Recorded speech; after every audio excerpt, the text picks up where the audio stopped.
yields, which rose in late December after Fed officials projected a slower pace of easing for 2025. And we check the markets for you all day long, right here on Bloomberg Radio. I'm John Tucker. That's your Bloomberg Business Flash, Alex and Paul. All right, John Tucker, thank you so much. We appreciate that. Alex Steele, Paul Sweeney, we're live here in our Bloomberg Interactive Broker studio. We're streaming live on YouTube as well. We are looking at a shot of a press conference pending. It should be starting any moment right now. We got a video shot of that down in New Orleans. We have some officials standing right behind the podium, indicating that maybe we're getting pretty close to that. So what's going to happen here? The FBI is going to provide an investigative update on the Bourbon Street attack that occurred on January 1st, 2025.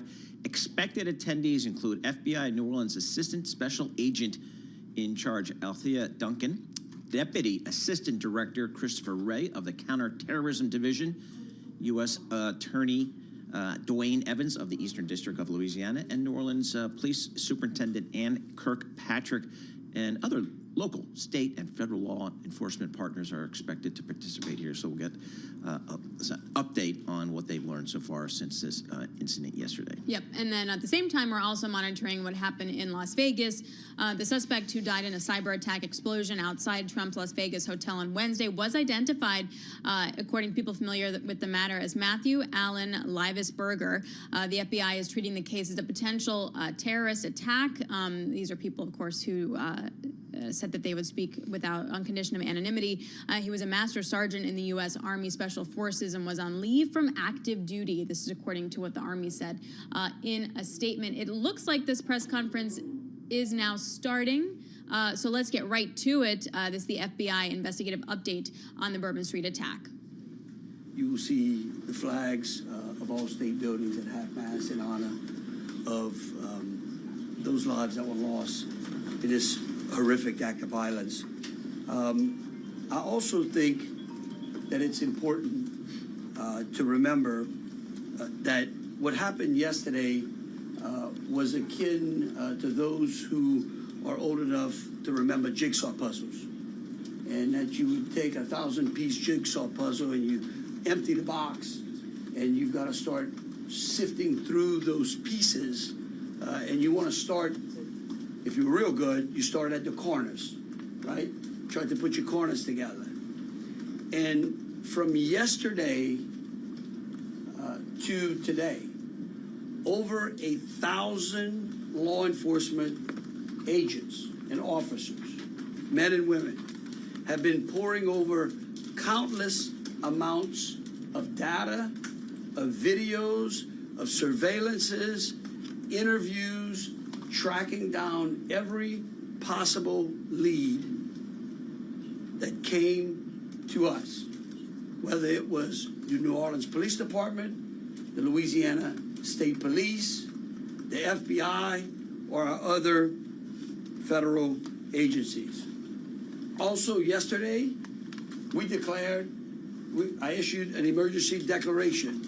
That declaration was meant to streamline resources and communications between state, local, and federal partners. And we're seeing the results of it. I also would like to remind everyone that what's going on in this city and this state is twofold. We've got an active criminal investigation going on, while we're also continuing to secure the city in preparation for 3 o'clock kickoff time for the Sugar Bowl.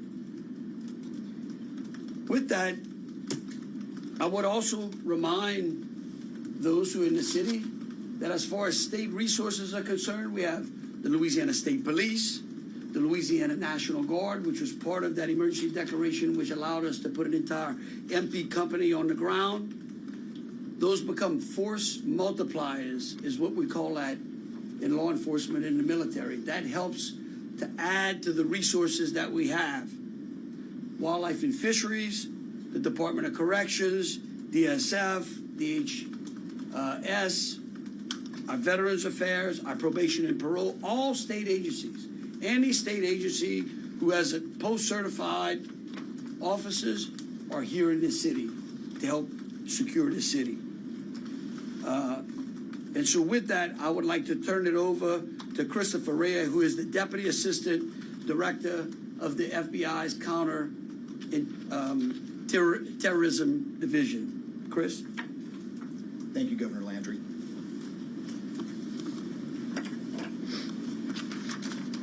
Good morning. I am FBI Deputy Assistant Director Christopher Rea. I'm from our Counterterrorism Division at headquarters. I'm also joined by Assistant Special Agent in Charge Alethea Duncan from our New Orleans office, who you heard from yesterday.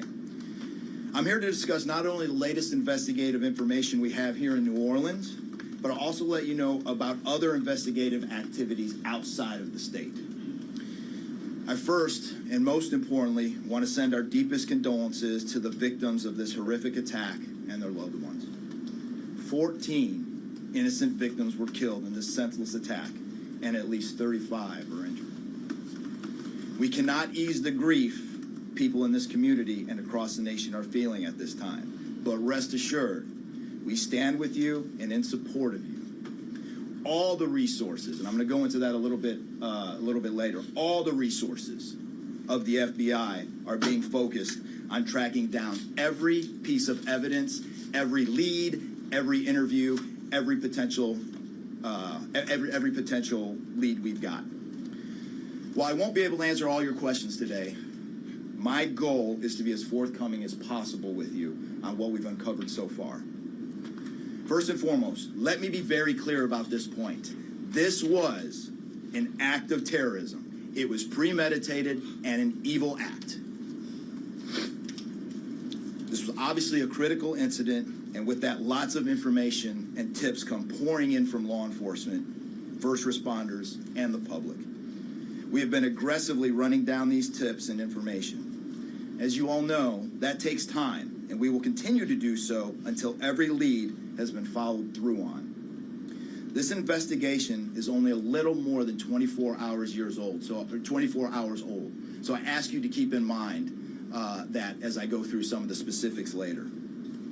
But at this point, currently, and this is another fact I want to be clear on, we do not assess at this point that anyone else involved in this attack except for Shamsuddin Jabbar, the subject you've already been briefed on. A little bit about what the FBI is doing. So we are surging people and assets to the area from across the region and across the nation. Special agents in multiple field offices across the country have been deployed and are assisting with potential aspects of this investigation and following up on every lead. Additional teams of special agents, professional staff, and victim specialists continue to arrive to provide more investigative power and assistance to the victims and their families.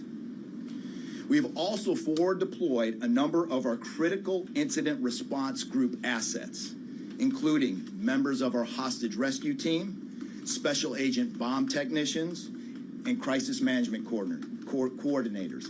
In addition, we have deployed more evidence response technicians to continue to process the various scenes that we have. So far, we have received just over 400 tips from the public, and that information is being followed up on both here in New Orleans and across the country. Some of the tips are here in New Orleans, and there are other tips in other states across the country that we are following up on. The FBI team and our law enforcement partners here are also reviewing hundreds of hours of surveillance and other video from both the French Quarter and other locations. As for a timeline, at this point, investigators believe Jabbar picked up the rented F-150 in Houston, Texas on December 30th. He then drove from Houston to New Orleans on the evening of the 31st, and he posted several videos to an online platform proclaiming his support for ISIS. There were 5 videos posted on Jabbar's Facebook account, which are time-stamped beginning at 1:29 a.m. and the last at 3:02 a.m. In the first video, Jabbar explains he originally planned to harm his family and friends, but was concerned the news headlines would not focus on the, quote, war between the believers and the disbelievers, end quote. Additionally, he stated he had joined ISIS before this summer. He also provided a will and testament.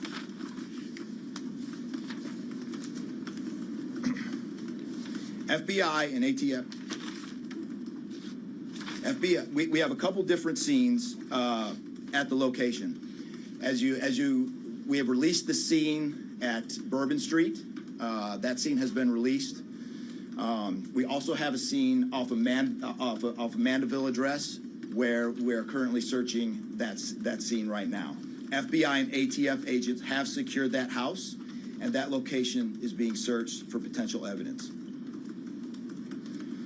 On New Year's morning, Jabbar opened fire after ramming through a blocked-off area of Bourbon Street, used his truck as a weapon to run over the victims. Teams of specially trained victim specialists, again, as I said, are on the ground here in New Orleans, assisting survivors of the attack and loved ones of the deceased.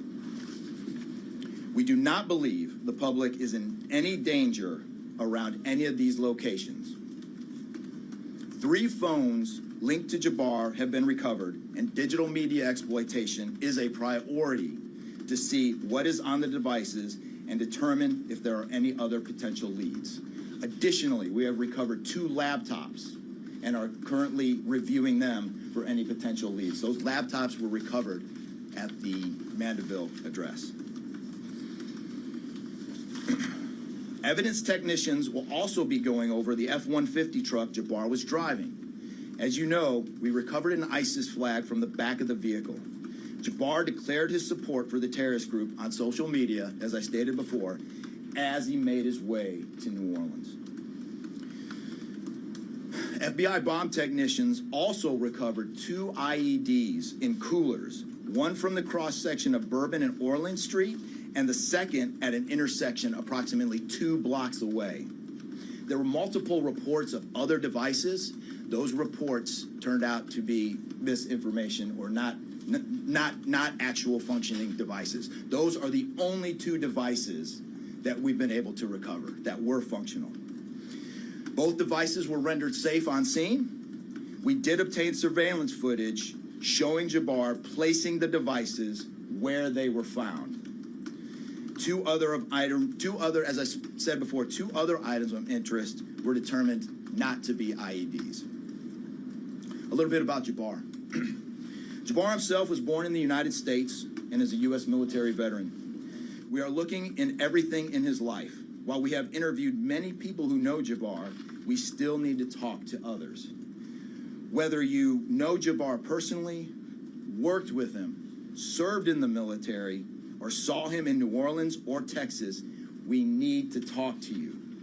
You may not think you have relevant information, but what you know could tie in to one of our investigative leads. Specifically, we want to talk to anyone who was in the French Quarter on New Year's Eve or early on New Year's Day.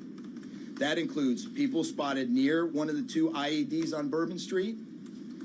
The IED was inside a cooler, and many people stopped and looked at the cooler and then continued on their way.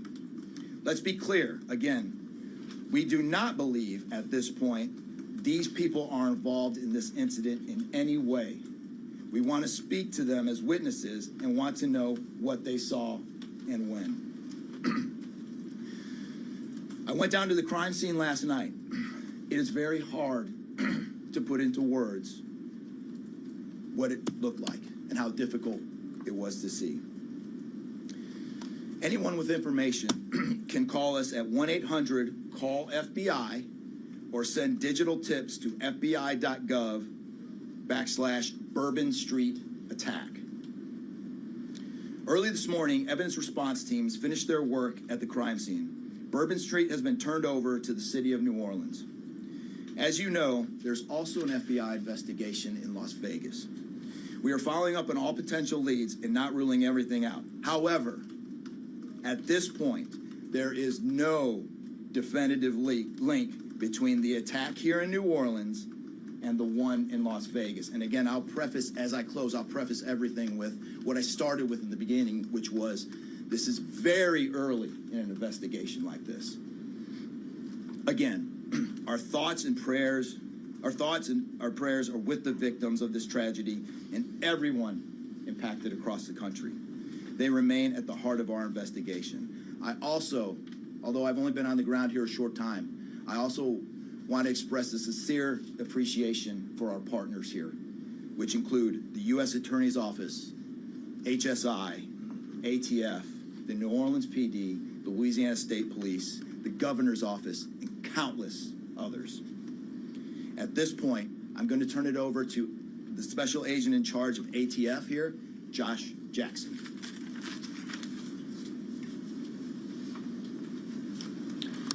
Hey, good afternoon. As stated, my name is Joshua Jackson. I am the Special Agent in charge for the ATF New Orleans Field Division.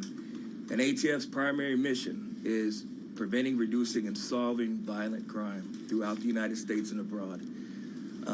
Solving part is the focus of this investigation. ATF resources that have been brought to bear to the city and to focus with our federal, state, and local partners have been our national response team. We spoke about the scene that's still being processed now. The national response team of ATF is a team of certified fire investigators, certified explosive specialists, fire engineers, electrical engineers. These folks will give us additional investigative leads to help the investigative team identify what happened at the location in Mandeville and identify how that fire started and move the investigation forward from there. Additional resources that ATF has brought to bear into the city. There's our ATF Special Response Team. This is a tactical team capable of handling any sort of enforcement operation. This team is deployed, on set, and ready for the Sugar Bowl today. This team is also made available to the Louisiana State Police and also New Orleans Police Department to assist with any efforts that they may have during this period. Additional resources, as the governor alluded to, he executed executive powers and had an emergency declared to where ATF was able to tap in to Emergency Support Function 13 resources. This allowed us to bring additional explosive detection canines so that we can safely sweep the city and safely sweep the Super Bowl in preparation for the game today. These resources will still be in the city as we lead up to the Super Bowl and through Mardi Gras. These type of ATF resources will be here. The last resources the ATF has brought to bear, and probably the most important one, there's our victim witness coordinators. These folks come in and they provide resources to the victims and the family members that have suffered greatly during this tragedy. The entire city hurts, but the victims and the family members are in need of resources and care long after this investigation wraps up. This time next year to be hard for the families and friends who suffered during this event. So our victim witness coordinators are working with the FBI, the city of New Orleans coordinators to provide resources to these folks out here. And as we move forward, ATF will be committed. We will work with the investigative team moving this investigation forward, but also we'll be here to make sure the city is safe and prepared as we move into the Super Bowl. And with that, I'm going to turn it over to our mayor of this great city, New Orleans. Madam Mayor. Thank you so much. Well, good morning once again. And I just want to just echo my thank yous to the unified command of our law enforcement partners and at every single level, federal, state, and governor. Governor, thank you for your partnership. Thank you. I also want to thank the residents and the visitors of the city of New Orleans for your patience, for your support, and most of all, your prayers. Our hearts and prayers continue to go out to the victims' families, and the city of New Orleans, we're resilient. And as I stated on yesterday, my focus in terms of a priority has been on our victims. As you heard, that yes, the FBI was able to clear Bourbon Street. And what that meant also for me in this city was that we were able to remove our victims, identify them, and notify their families. Real reverence. They mattered, the families matter. and matter to the city of New Orleans. In addition to that, I want to just thank again our federal partners in Washington, listening to my plea personally for the additional resources to allow for the scene to be cleared, and again, attending to our victims. I walked by each one, and I did the sign across in my own way, because reverence, again, is important. So while we have been able to have Bourbon Street return back to the city of New Orleans, and the due diligence has been done, that then allowed me to give the go-ahead to begin the cleaning of Bourbon Street. That started happening in the morning about 2 a.m. It was completed before 8 a.m. this morning. But that has really set the tone, I would say, and with the confidence that I have in the law enforcement partners, all of the resources that have been activated, how we have made sure that safety continues to be our top priority, how our assets have been deployed strategically, again, for the safety and the protection of our visitors and our residents in the city. And because of that, the confidence is there to reopen Bourbon Street to the public prior to game time today. The first order will be to allow for vendors to come in and service the businesses. That's important in order for us to stand up activation, as you know, Governor. And so with that, I want to reassure the public that the city of New Orleans is not only ready for game day today, but we're ready to continue to host large-scale events in our city because we are built to host at every single turn. I want to, again, thank all of those who responded to the FBI's call for information and tips. As you heard, that has been useful. Continue to do that. The investigation is still active and absolutely under the FBI's leadership. We will continue to operate and cooperate as we always have. So I want to also thank all of our partners for the added resources for victim and crisis management. We know that that's, again, important. Working with our partner, the Greater New Orleans Foundation, we have set up a fund for our victims' families for not only today but into the future. As you heard, this is going to be a long process for our people. So with that, the city of New Orleans, and with all of my confidence, we are ready. And we could not get here, again, without the unified presence, support, and cooperation. We are stronger together. And I want to say, again, thank you so much. Thank you, Governor. So once again, the governor would like me to reiterate that Bourbon Street will be prepared for full activation before game time today. We know 3 p.m., so we're working towards 2:30 p.m. But prior to game time, the kickoff, Bourbon Street will be restored. So we're hard at work now. Our teams are now, and of course, working with our business community to serve our public and serve our residents and our visitors alike. In closing, I want to rest people assured that right now in the city of New Orleans, there is an unprecedented amount of law enforcement resources that are being utilized to close out and to hunt down and to finalize this investigation. I want to thank the FBI and all of our federal partners for the amount of resources they have poured into the city. This type of event can happen in any city. And that's the tragedy of it. And I think it's important for people to understand that to protect our citizens in America from evil, you have to crush it. You can't go out there and placate it. You can't go out there and say, oh, I'm going to put this in place and that in place and hope that evil doesn't show up on your doorstep, because it will. You have to crush it.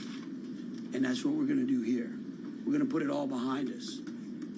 We're going to continue to keep the victims, those that are in the hospital, either fighting for their lives or trying to recover, in our thoughts and in our prayers.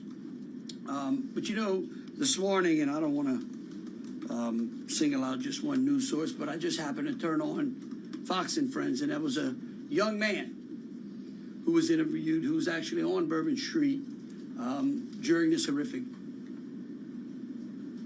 act of terrorism. And they closed out by asking him, what now? And I think he summed it up. He said, look, we can't live in fear because fear will paralyze us.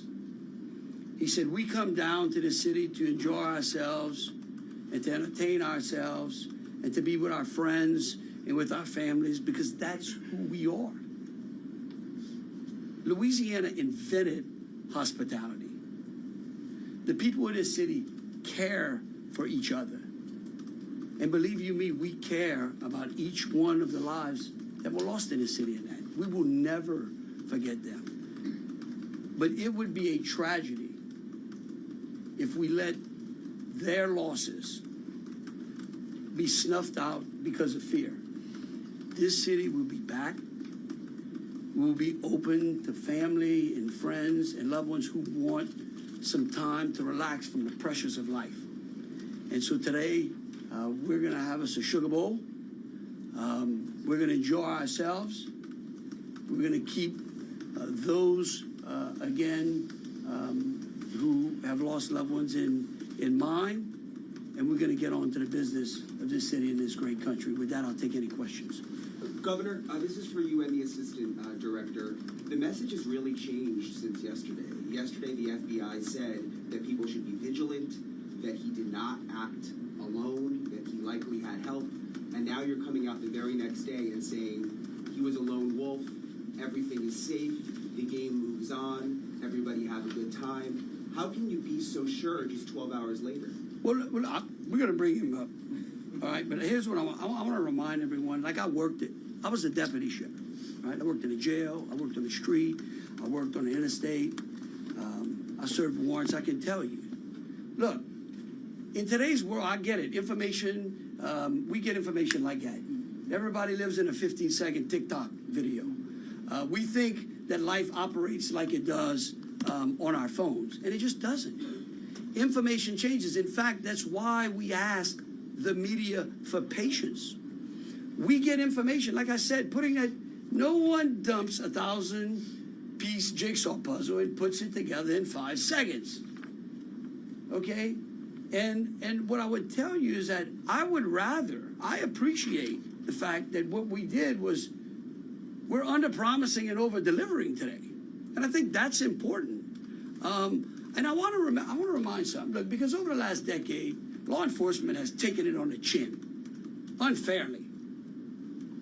And there are great men and women serving in the FBI, in ATF, in Louisiana State Police, in New Orleans PD. Our sheriffs have been unbelievable in this. And I tell you, they want to protect you all. And we have to trust them. And sometimes the information we put out, we end up finding out that it may be incorrect. But guess what? What we're doing here is something that I think is important. It's called transparency. And look, something may change again. Here's what I do know, though. Right now, this is one of the safest places on earth. That doesn't mean that nothing can't happen. Thank you, Governor. And to echo exactly, I think the governor put it eloquently, as Khabib said. In a lot of these instances, I also had the opportunity to deploy to Boss Bomb, and I will tell you this is almost carbon copy to Boss Bomb as far as the inaccurate reporting that comes up. And what the governor said is we want to be transparent with the public. Years of the FBI not being transparent, we're being as transparent as we possibly can. And unfortunately, as we're being transparent, unfortunately for that, there is some information that we have to go back and recorrect. And in this particular incident, you heard the resources that we brought, that the other state and locals have brought. We've had 24 hours now to go through media, to go through phones, to interview people, to analyzed those videos, analyzed other databases, and after all of that, there's been hundreds and hundreds of leads done just in 24 hours.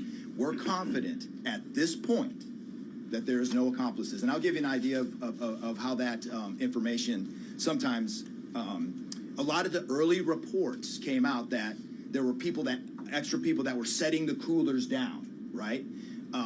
It turns out those were just patrons on the street that were looking inside the coolers, right? We didn't know that at first, so we had to kind of track all that down and put that to rest. So that's just an example, one of the pieces of information, but there were other pieces of information that after we got our feet under us a little bit and on the ground here, we were able to put together a much more accurate picture of the subject and his attention. Deputy Director, a couple of things. The updated death toll, we just wanted to double check. Yeah, the death toll. 14, not 15. Sorry, sir. 14, and then the shooter himself would be 15 total, to include the shooter. And to clarify a couple things, the IEDs, were the IEDs pipe bombs, and have you discovered a remote detonator anywhere? And when you said that you have surveillance footage of the suspect planting those IEDs, what time roughly were they planted? Yeah, those roughly a couple hours. I don't have the exact times in front of me. A couple hours prior to the before midnight, after you know. Probably after midnight. After midnight. I want to say 1 or 2 in the morning. So he left the area and came back. Correct. That's our assumption now. I mean, we still have a lot to work through. We're getting more surveillance video and everything else, but that's the assumption. And were there sweeps being done? Were there sweeps being done on Bourbon Street? Would there have been canines out on New Year's Eve? Would there have been bomb sweeps done as part of the regular precautions? Let me just say this, and either Joe or Rob will correct me. Look, a bomb dog doesn't operate like a drug dog, right? On Bourbon Street, there's a lot of senses, right? A lot of smells. I don't think you can run a bomb dog down Bourbon Street with thousands of people there and be able to sniff out a bomb. What we've been doing, what they have been doing, is certainly a complete sweep of the quarter because of the limited amount of traffic that's been out there. Let me just say this. I think this may help. It would be my hope that as some additional time goes through, maybe closer to maybe the beginning of next week, we will, if we've got it to what extent buttoned up as we could, I would work with the FBI and the city, and maybe we can come up with a timeline to be able to get you those information, kind of walk everyone through from day one through. I think it's extremely premature, and you're really putting us on some speculative grounds to ask some of those questions, because again, it's only been 24 hours. I mean, can you imagine how far we've come in 24 hours? So Can you just clarify if there was pipe bombs and a remote detonator? Sure. Pipe bombs and a remote detonator. Well, we'll go one at a What's time. being done to make Bourbon Street safer tonight than it was New Year's Eve? Are temporary bollards being brought in to block off the street, and why weren't those used on New Year's Eve? Well, look, here's what I'm going to say. Every time some bad guy does something like this, there's what we call an after-action review. Because again, nothing is 100%. We have reinforced the area. We have deployed some additional types of assets. I personally think it's up to the city or other. I don't like to give specifics because I don't like to tell the enemy what we got. But I can tell you we're in better shape than we were before. Director Rea, excuse me, what brought him down this road? Can you speak to the Mandeville scene? And some neighbors at that site told us they smelled smoke early in the morning. Was there a fire there? Any kind of burning happening? Yeah, Do you still believe that fire happened after the suspect was killed? That's correct. Yeah, I'll move to 18. I do want to address the suicide vest question. I want to kill that one right away. There was no evidence that the subject was wearing a suicide vest at all. So I will turn the Mandeville stuff over to ATF. Yeah, as to the fire at the Mandeville scene. So our working theory now is that the fire started after Jabbar was already deceased. There's a lot of different ways that could happen. You could have different time devices. You could have a long cord that extended that time. You could also have pressure cookers that were put on top of the stove filled with gasoline, and then it went off. There's a lot of different ways to do it, but that is why our ATF National Response Team is here to answer those questions and get that investigative lead back to our team. So more to come on that. We're still processing that scene. We're out there right now. What do we understand about how he became radicalized over all of this time? What brought him to Bourbon Street? Do we understand, was there any international travel involved? What led him down this path to this sort of radicalization? Sure, a lot of questions we're still asking ourselves. We know that he specifically picked out Bourbon Street. Not quite sure why. I mean, I think one can assume that it was lots of people New Year's Eve, with a target for an attack. That's the stuff in the coming days as far as that path to radicalization that we're really going to be digging into and making a priority of. So what I can tell you right now is that he was 100% inspired by ISIS, and so we're digging through more of the social media, more interviews, working with some of our other partners to ascertain just how to ascertain a little bit more about that connection. Mayor, what gives you the confidence? We're gonna do one more. Kate, Right there. You've had your hand up for a while. Sir. Thank you. I appreciate it. It's actually for Special Agent Red. Sir, I prefer those. I'm sure. In order to reassure people, would you be able to explain the analysis and evidence that has led to this most recent understanding that he was a lone actor and that there is at this point, at least from your understanding, no further danger to the public? Sure. I think a lot of that, multiple interviews, the hundreds of interviews that we've conducted so far, the social media review that we've done of his accounts, by my count now, the 5 devices we have, the 3 cell phones and the 2 laptops, been able to initially triage or go through that, and there is just nothing to indicate through call records, through anything on those devices, through interviews, through anything in our systems that he was aided in this attack by anybody. And again, I have to caveat, like the governor said, this is 24 hours into it. And that could change, but right now we've got a much better picture and much more confidence on what we were dealing with than we were just 20 Mayor, what gives you the confidence? Thank you all so very much. Again, Mayor, what gives you the confidence to say to people that they should come to your city for big events? Information as possible. So any additional information we put out through press releases. Thank you so very much. Mayor. Are we making Bourbon Street a pedestrian only, or are we going to be allowing cars to drive? Couple of questions trailing off there with a live update from officials in New Orleans and the FBI here on Bloomberg TV and radio. Thank you for joining us on this day after the first day of the year. January 2nd, I'm Joe Matthew in Washington.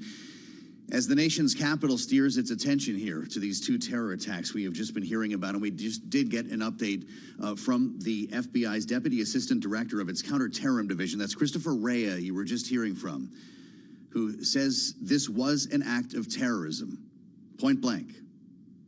And an individual here, Shamsuddin Jabbar, who was, quote, 100% inspired by ISIS, unquote. The most surprising element to come from this news conference, which really answered one of the biggest questions that we had going into it, is they now believe Jabbar acted alone. Reyes says, quote, "We do not assess at this point anyone else is involved in this attack except for Shamsuddin Jabbar." Now, of course, we also had the investigation in Las Vegas. They did take some questions on that, answering one of the major questions we've been asking over the past 24 hours. Knowing, of course, there's an FBI investigation in Las Vegas where the Cybertruck exploded in front of the Trump International Hotel. Quote, "We are following up on all potential leads and ruling nothing out. However, at this point, there is no definitive link between the attack in New Orleans and the one in Las Vegas." Another quote from the FBI today in what was a very newsy briefing here. Knowing that the IEDs, we've learned now that were planted in the French Quarter, in fact, were done so after midnight and a couple of hours before that attack that took place just after 3 a.m. on New Year's morning. We heard from the mayor of New Orleans as well, LaToya Cantrell, who made clear that they have cleared Bourbon Street. The city is back in possession of Bourbon Street with a plea for additional resources. They did clean Bourbon Street starting at 2 a.m., and they are now getting back to what is going to be an important day in New Orleans, of course, with the Sugar Bowl set for 4 p.m. Eastern Time. The mayor of New Orleans saying, quote, "Not only are we ready for game day, but we're ready to host large-scale events in our city." We heard from Louisiana Governor Jeff Landry as well, as they try to put a real show of force here in front of this story and transparency, to their credit, with what we know and what we don't know. And I want to remind everybody that some of these details can change. We've already seen that, remembering that frequently the first round of reporting is not always true. We had a lot of different things that we heard about now, beginning to clarify some of them here on Balance of Power. Welcome to the Thursday edition. I know it feels like a Monday for many of you, but it is Thursday here, and we've got a lot to talk about this day before the new Congress begins, and some major national security events that are about to take hold here in Washington, D.C. That's why connecting the dots on these two stories would have been very important if authorities had the ability to do that. And we want to start our conversation today with Michael Shepard. Of course, joining us here in Washington as Bloomberg's senior editor for technology and strategic studies. We wanted to talk with Michael, though, because he's been covering politics and national security in Washington here for many years. And there are a lot of stories that cross over. Michael, it's great to see you, and I appreciate your coming in. Happy New Year, for starters. This was a terrible way for the year to begin for a lot of Americans, looking at scenes of terror from New Orleans, from Las Vegas. But to hear from the authorities today, somewhat reassuring to believe, at least so far, that they are not connected. Well, terrible, Joe, as you put it, but also unsettling, especially as Americans look to, since the pandemic, really be able to revel once again in these large-scale events. That's right. Going to a ball game, celebrating New Year's Eve with friends in New Orleans, and attending major political events like we're about to host here in Washington, including the pre-inaugural event that Donald Trump intends to host at Capital One Arena, just around the corner from our offices here, and of course the inauguration on January 20th. But even before that, tomorrow we have a new Congress being seated and a speaker election. And then on January 6th, remember that date, they will be certifying the 2024 election results. Yeah. So people have in their memory and their sense of things that can go wrong, and it is something that they are concerned about. And this is what law enforcement and public safety authorities and political authorities, including the governor of Louisiana and the mayor of New Orleans, are trying to express, this confidence and also this sense that they want to get back on their feet quickly. There were a lot of concerns, not only seeing a cyber truck, but also the location of Trump International, that there might have been some timing here to coincide with the incoming president here, or reaction to the election of some sort. But we have to remind ourselves that these just could be two deranged people. That's and right. According to the FBI, had nothing to do with one another. And yeah, the FBI was quick to say that they see no immediate connection between these two events, as terrible as they were. We know quite a bit less about what took place in Las Vegas based on what we've heard from authorities so far. So we will have to see what more they can tell us about the nature of the explosion of this Cybertruck, the fact that it was a vehicle produced by one of Elon Musk's companies at a hotel owned by Donald Trump, in essence. It really does raise a lot of questions. And Musk himself furthered those questions by suggesting yesterday on X that there could be a link between these two events, and also suggesting that it was a bomb and not the vehicle itself that may have caused the explosion. So we don't really know. We don't have a definitive assessment from authorities about what took place. What do you make of the reaction we're hearing by this? An interesting scenario when we've got an outgoing president and a president-elect both almost carrying equal weight when it comes to commenting on a story like this. We should let our audience know, by the way, about 10 minutes from now, Joe Biden is expected with his national security team to sit down in the Situation Room for a briefing on this. But a lot of people are looking at the reaction from Donald Trump. And while we heard from Joe Biden yesterday, actually went on national television, Trump took to Truth Social and started to blame the border to sort of prove some of his suggestions as a number of his being correct. Well, yes, they did. Let's talk about what he said. When I said the criminals coming in are far worse than the criminals we have in our country, that statement was constantly refuted by Democrats and the fake news media, but it turned out to be true. Of course, it's false, Michael. This is an American who served in the military. An American who served in the military and served in the military for a number of years. He was somebody who apparently held a good-paying job, lived in Houston, and is somebody you wouldn't necessarily connect to an event like this in the way that Donald Trump was trying to do. The Republican Party has tried to make the border security question, one wrapped around national security, two in terms of terrorism, by suggesting that the people who perpetrate these kinds of attacks with fealty or association with foreign extremist movements, that they have somehow crept over the border into the U.S. Through some surreptitious means, when in this case we saw that not to be the case. And the president-elect was commenting well before anybody in the investigation had been able to comment or offer any kind of clarification. Yeah, went on to say the crime rate in our country is at a level that no one has ever seen before, which is also not factual. It brings us back a little bit to the tweet storms that we used to see in the first administration. What does it make you think? Because you covered that White House, Michael. You helped our bureau edit coverage from that White House, and we're about to do it again. Well, we remember it all well. And there was a question about Trump as he was being elected. We all talked about it that night. I think we were discussing it, you and me, election night, and in the days after. Will we see a different Donald Trump? Will we see a Trump 2.0 that will be a little bit more restrained, a little bit more serene, or above doing that kind of, incendiary or provocative kind of challenge and communication to the world? But we're seeing already via Truth Social, via his posts, that he is not holding back anything. Raring to go here on a day like this with a lot of misinformation. If you're just joining us here on Bloomberg, we welcome you with some updates on the situation in New Orleans. From the FBI and from officials in the city we just heard from and brought you a briefing live here. The FBI is calling this an act of terrorism, but also making clear that Shamsuddin Jabbar, as far as they know now, was not linked to the attack in New Orleans and in fact acted alone. We are going to get further updates here, knowing that some of these details can evolve. We heard a little bit earlier as well. Who do we have here, guys, from that briefing? This is Christopher Rea, again, speaking for the FBI, who is Deputy Assistant Director for the FBI's Counterterrorism Division a short time ago in New Orleans. Let's listen. There's also an FBI investigation in Las Vegas. We are following up on all potential leads and not ruling everything out. However, at this point, there is no definitive link between the attack here in New Orleans and the one in Las Vegas. Michael, I want to talk to you about journalism for a moment. This is your profession. While you talk with authority about a lot of different things, I want to go back to something that I mentioned earlier, because you remember how frequently the first draft of history is wrong. Speak to us about the process of going through how little we still know at this point when you're crafting a story, and the governor that you have to put on your own inclinations to cover what you're hearing.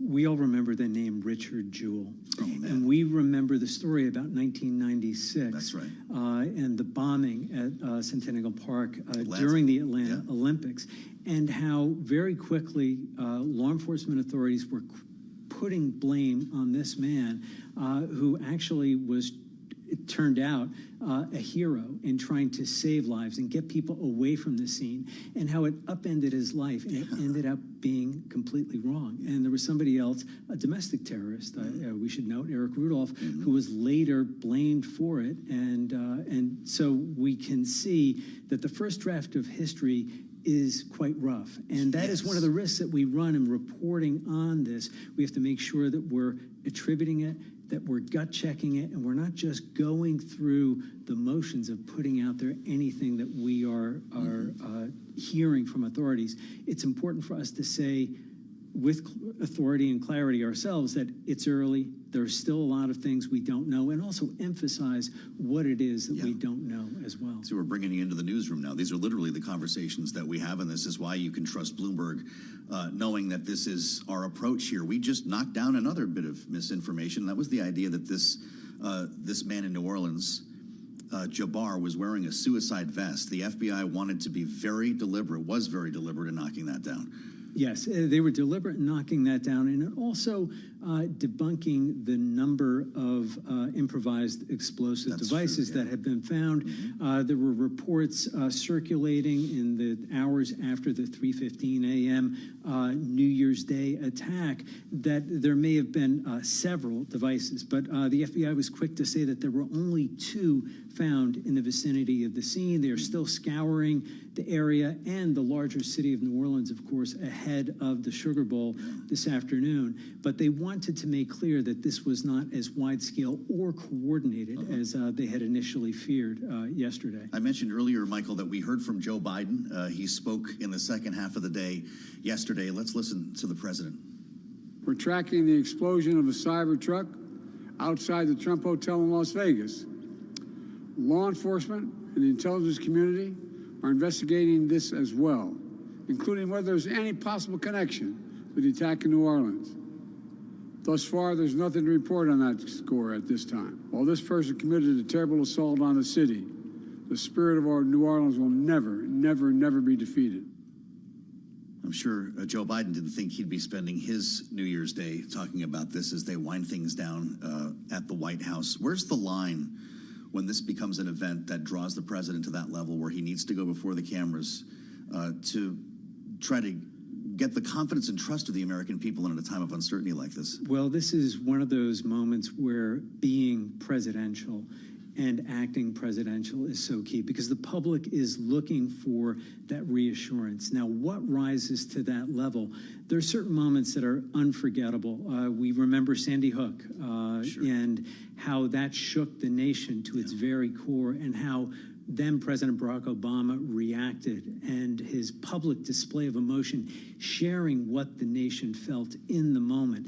And there are other episodes when it's critical for the president to really try to bring the nation together and offer that sense of security. And it's not just the president, of course, as we saw the governor of Louisiana, Jeff Landry, the mayor of New Orleans, doing the same thing.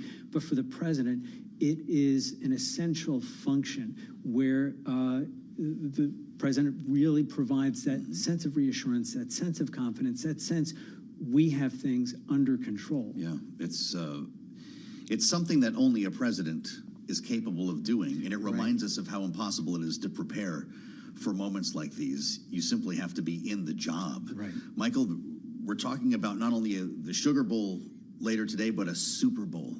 In the Superdome. We're talking about a presidential inauguration here. We're talking about January 6th. You already put your fingers on some of these massive national security events. How does all of this change them?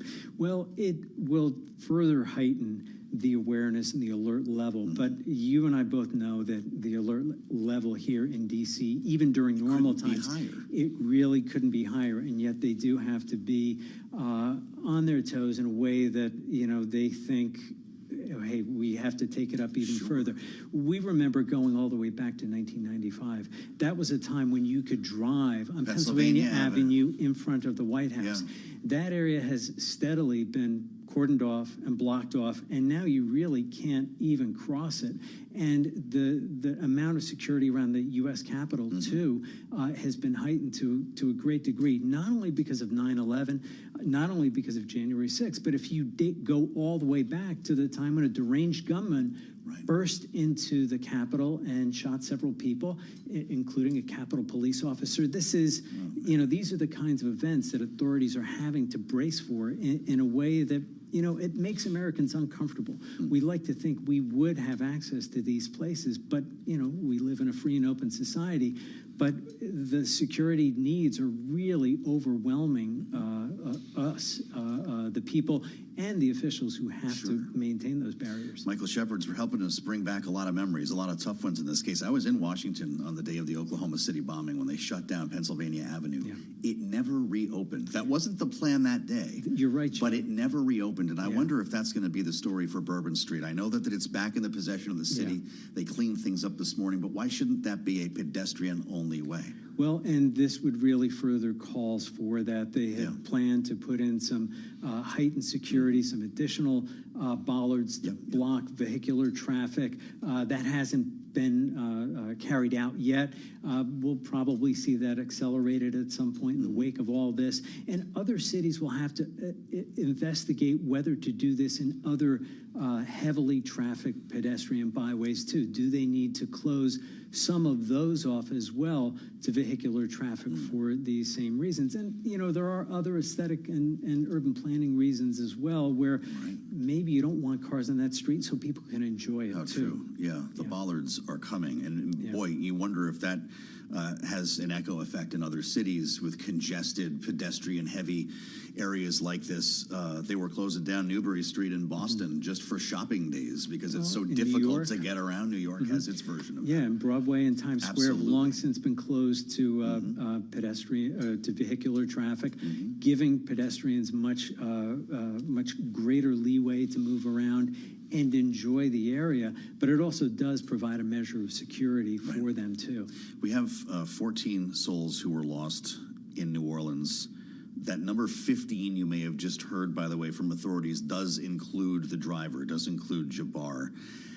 There are going to be funerals, tributes, remembrances. Will the president be part of them? That's a good question, and it's unclear what those plans are. We are, as authorities were quick to remind us during that news conference today, only 24 hours removed from the event itself, so the plans are still taking place, and the president will have a busy schedule too, because speaking of funerals, we also have the state funeral scheduled for Jimmy Carter on January 9th, and he is expected to give a eulogy there. So this is, you know, a real moment for the nation in terms of reflection and mourning and an appreciation, of course, for Jimmy Carter as well. Yes, of course. It's a sobering moment, and one that we like to think Washington is ready for.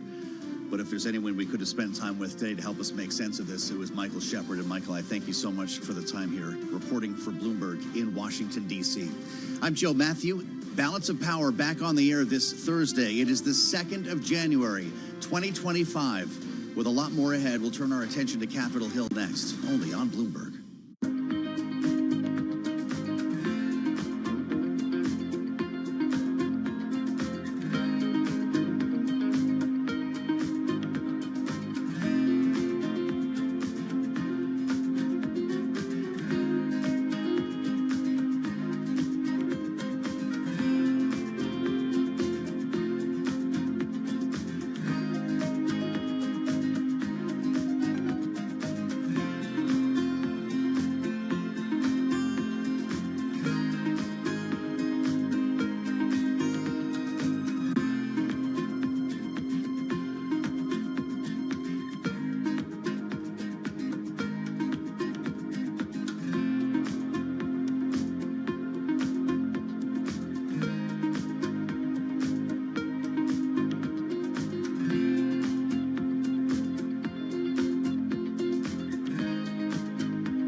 markets, headlines, and breaking news 24 hours a day at Bloomberg.com, Bloomberg Television, and the Bloomberg Business app. This is a Bloomberg Business Flash.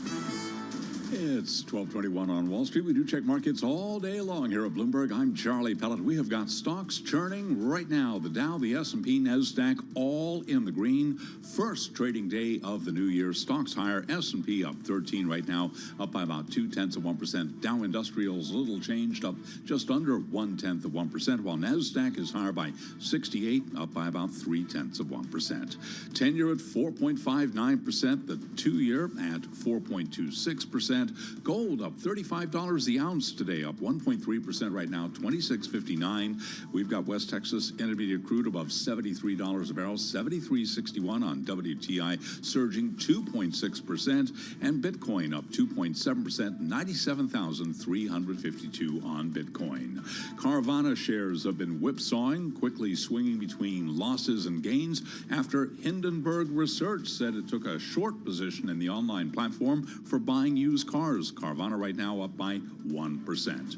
And Topgolf Callaway brand shares are surging after Jefferies upgraded the stock to buy from hold, saying it appeared to be oversold at a time when the golf market is supported by what it says are robust tailwinds. Right now we have got shares of Topgolf Callaway brands up by 13.9%. For on-demand news, 24 hours a day, subscribe to Bloomberg News Now wherever you get your podcasts. Back we go to Washington, and once again, here he is, your host, first show of the brand new year, Joe Matthew. All right, Charlie. Great to see you, Charlie Pellet. I missed him. The voice of the subway and balance of power. Watching Wall Street for us. We'll get back to Charlie a little bit later on this hour. I've been wondering if Santa was late or if he came early. I don't know. Charlie will help us figure it out because we still have a couple of days, right, for a Santa Claus rally. We've got a big update a little bit earlier today. You might have been with us at the top of the hour as we heard from officials in New Orleans, including the FBI, with an update, of course, on the terrible act of terrorism, as they are calling it, on New Year's Day. Pretty interesting to hear from Christopher Rea, the FBI's counter-terror deputy assistant director. Jabbar acted alone, according to what the FBI knows at this point, and they have no way to connect the events of New Orleans and Las Vegas, where the Cybertruck blew up on the front steps of the Trump International Hotel there. No connection between these two events, and no network helping Jabbar that many had considered just as recently as this morning. When we do get the next update, we'll bring it to you here. Born in the United States, a military veteran, Jabbar is now one of 15 dead in New Orleans. That number updated this morning as well. So there are a lot of questions, as we just discussed at length with Michael Shepard, about what this means for security here in Washington, with more major national security events coming up in the next month than we typically see even here in the nation's capital. They start tomorrow, I guess technically, with the start of the new Congress. It's going to be a big day around here. And assuming that we get a speaker, we're going to talk to Mike Dorning about that in a moment, that will unlock all of the things that follow, including the certification of the presidential vote on the 6th. We've got the Carter funeral on the 9th. We've got the presidential inauguration on the 20th. By the way, the night before, Donald Trump's going to be holding a rally at the Capital One Arena, where the Caps Wizards play. That's a couple of blocks from where I sit now, and right downtown here in Washington. So we've got a lot coming. But again, we have to elect a speaker first. And that may not come as easily as some thought from Mike Johnson, although he was speaking confidently on Fox and Friends this morning. Here's the Speaker of the House. We're going to get this done. Look, I'm humbled and honored to have President Trump's endorsement for the role again, as well as the endorsement of leaders across the conservative spectrum and the Republican Party, all of my colleagues that are standing with us, and we will get this done. Look, the things that we're talking about this morning are an illustration that we live in very serious times. We cannot afford any palace drama here. We have got to get the Congress started, which begins tomorrow, and we have to get immediately to work. Can't afford any palace drama. We might have a problem. We're told he couldn't really lose more than 1-2 votes here. The math is very difficult for Mike Johnson. And Mike Dorning's been crunching the numbers. He's with us right now on this second day of the new year. Mike, it's great to see you. I'm right, he can only lose one? If he has, Tom Massey's a no. Yeah, Tom Massey says he's What happens to Chip Roy? Chip Roy. Could he sink this thing? He could in theory. Now, also, it's possible, there's a lot of the members of the House are elderly and have health problems. Yeah. Nancy Pelosi just fractured her hip. I don't know whether she's going to come in. There's on both sides, you always have health as a potential problem. So it could be, move a couple of people. We don't know for sure. We won't know until tomorrow morning exactly how many people have shown up. But you're right. 2 holdouts sooner or later could sink it for Mike Johnson. So there is a possibility that he might not make it. There's also certainly a high likelihood of drama between now and when there's the vote, and potentially could drag on a bit.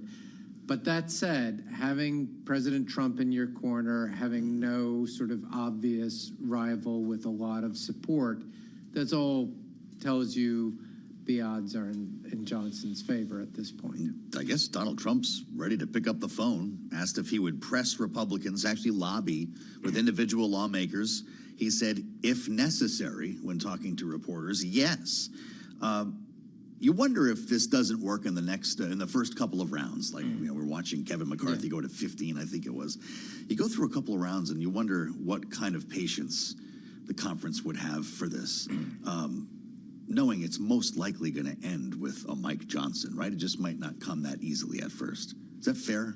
That seems the most probable outcome, that at a certain point, whether it's before the first vote or after some other votes, people just get exasperated and strike a deal. That's certainly the way it normally works in Congress. This isn't a situation where you have some rival who's going to be building steam, at least no apparent rival at this point. So that, if you were betting, you'd say that's the most likely outcome. But we can't be absolutely certain yet at this point. Once we get a speaker, we then swear in lawmakers and we actually adopt a rules package, right? So determine how the chamber will function. It was released Wednesday, 36 pages. Not a surprise to see the motion to vacate that rises to 9, right? But has to be Republicans.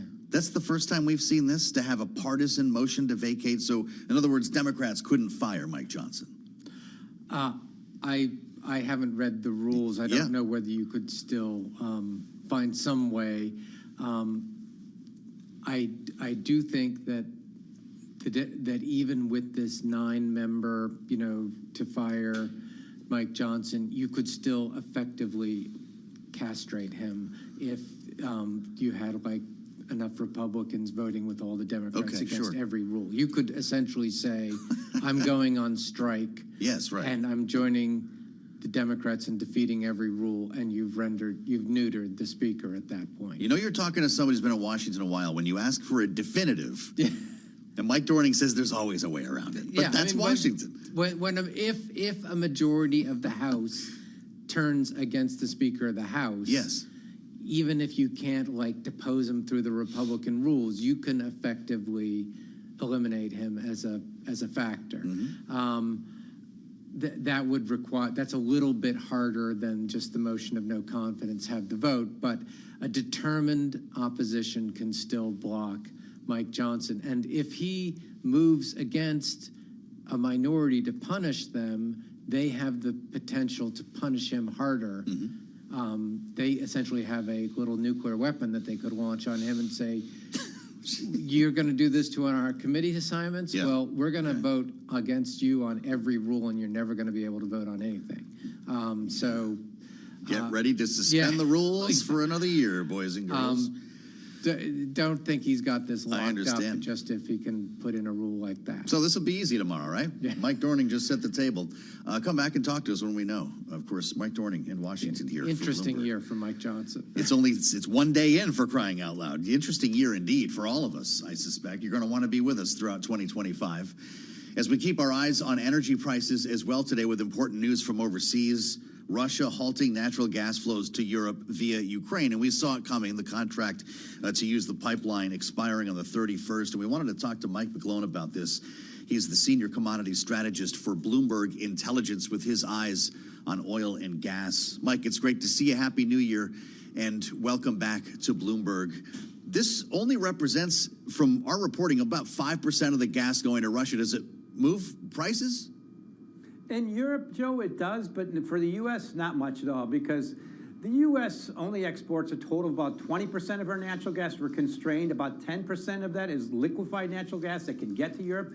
So it's a very small portion of U.S. gas. The number one thing right now is weather, and we are having a colder than normal winter. But gas just pumped up to about $4 per MMBTU last week. That's typically been a sell level, certainly for about 10 years, with the exception of COVID and the Russians' invasion of Ukraine. And to put that in context, that's the front contract. That's the February contract. If you look at that March contract, it's already down to $3.20.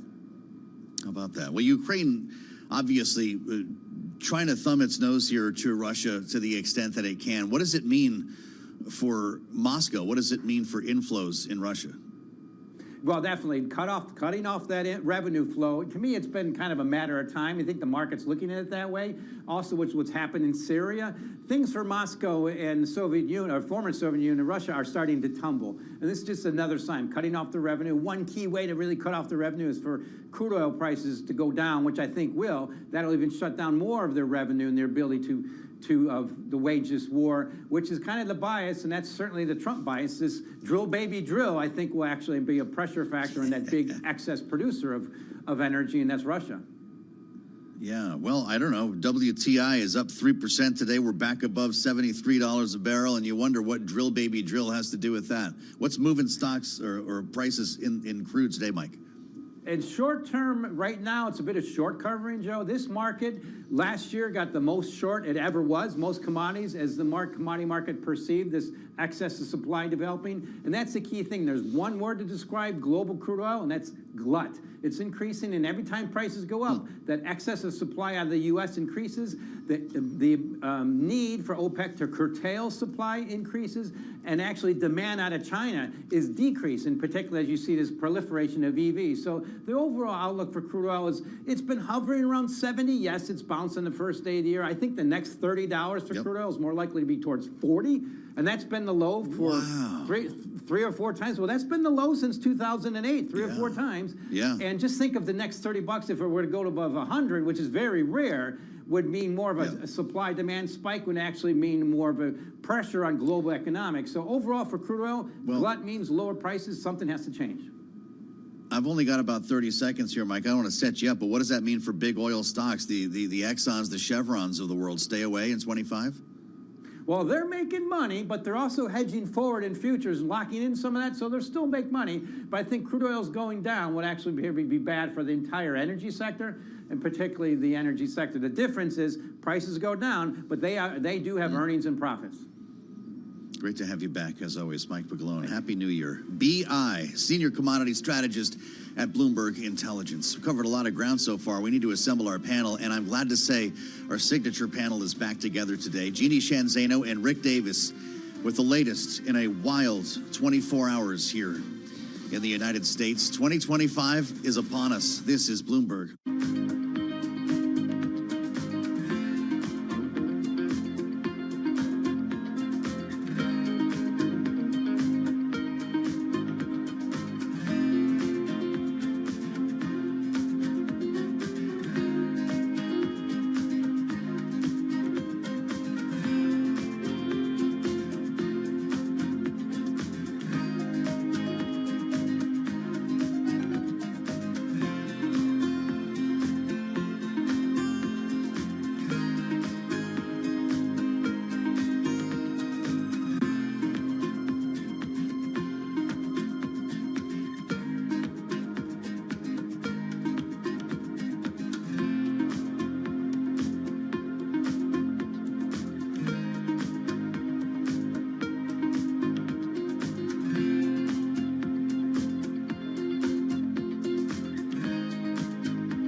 1240 on Wall Street. We do check markets all day long here at Bloomberg. A major shift in sentiment since our last update. We have got the Dow, the S&P, NASDAQ in the red. Not just lower, but worst level of the session right now. Wall Street jitters and the S&P now down 35. A drop there of 0.6% as we pick up the new trading year right where we left off with a decline for the equity market. S&P, as I mentioned, down 0.6%. The Dow also down 0.6%.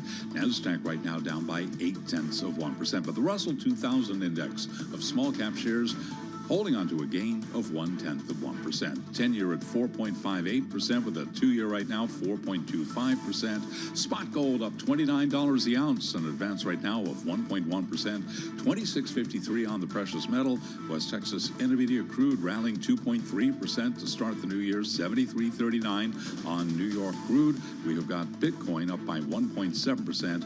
Right now, Bitcoin 96,343. The first U.S. economic number of the new year is out, and it is up. Bloomberg's Vinny Del Giudice explains. Weekly jobless claims finished 2024 at an 8-month low. We're talking 211,000 new claims, lower than Wall Street forecasts. The data point to a stable U.S. labor market, though there have been some signs of moderation. The government issues its monthly employment report next week, and preliminary forecasts point to a slower pace of hiring in December. Vinny Del Giudice, Bloomberg Radio. The aviation analytics firm Cirium is out with its list of the world's most punctual airlines. Aeromexico, number 1 with 86.7% of flights arriving on time. Number 2, Saudi Arabian Airlines with an 86.35% on-time performance. In the U.S., Delta is number 3 at 83.35%. Among other U.S. carriers in the top 10, United Airlines, number 10 with a punctuality rate of 80.93%. For on-demand news, 24 hours a day, subscribe to Bloomberg News Now wherever you get your podcast. Bottom line here, down day on Wall Street, S&P down 0.6. Back we go to Washington. Once again, your host, and here he is, Joe Matthew. All right, Charlie Pellet, you know we're going to be okay when you hear Charlie's back. We'll do this again with Charlie in just a few, keeping tabs on Wall Street here on what is the first trading session of the year. Welcome to 2025. Welcome to the Thursday edition of Balance of Power. I'm Joe Matthew in Washington. We started off with an important update on New Orleans, from New Orleans, with authorities there, both local and federal. And we learned a lot from the FBI, calling this an act of terrorism. Let's listen. Let me be very clear about this point. This was an act of terrorism. It was premeditated and an evil act. This was obviously a critical incident, and with that, lots of information and tips come pouring in from law enforcement, first responders, and the public. That's Christopher Rea. Get used to that name if you are not already. The Deputy Assistant Director for the FBI's Counterterrorism Division, speaking earlier in the great city of New Orleans with a couple of very important news updates here. Not only the FBI's full-throated assessment of this being a terror attack, we also learned very early on in the briefing that the attacker here, the accused attacker, Shamsuddin Jabbar, acted alone.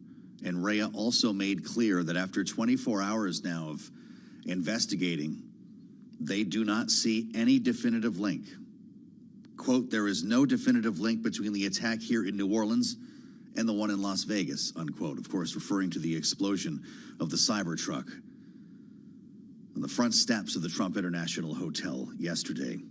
We heard from the mayor, we heard from the governor, and we're going to be speaking a little bit later on this hour with the former mayor of New Orleans, Mark Morial, of course, now the head of the National Urban League. Right now, it is our signature panel. Glad to say they're with us on the first show of the new year. Rick Davis, Bloomberg Politics contributor, Republican strategist, and partner at Stone Court Capital, alongside Jeannie Shanzano. She's back with us today, Democratic analyst and political science professor at Iona University. It's great to see you both here. Rick, we've been talking about not only what we know, what took place in New Orleans, what took place in Las Vegas, but what it will mean for security of major events beginning at 4 o'clock this afternoon of the Sugar Bowl, all the way through the January 20th inauguration of Donald Trump. And we've got a lot of big ones here in Washington between now and then. How does this change the security landscape? Yeah, first, I would say our prayers go out to the deceased in this event and all those families who have wounded ones.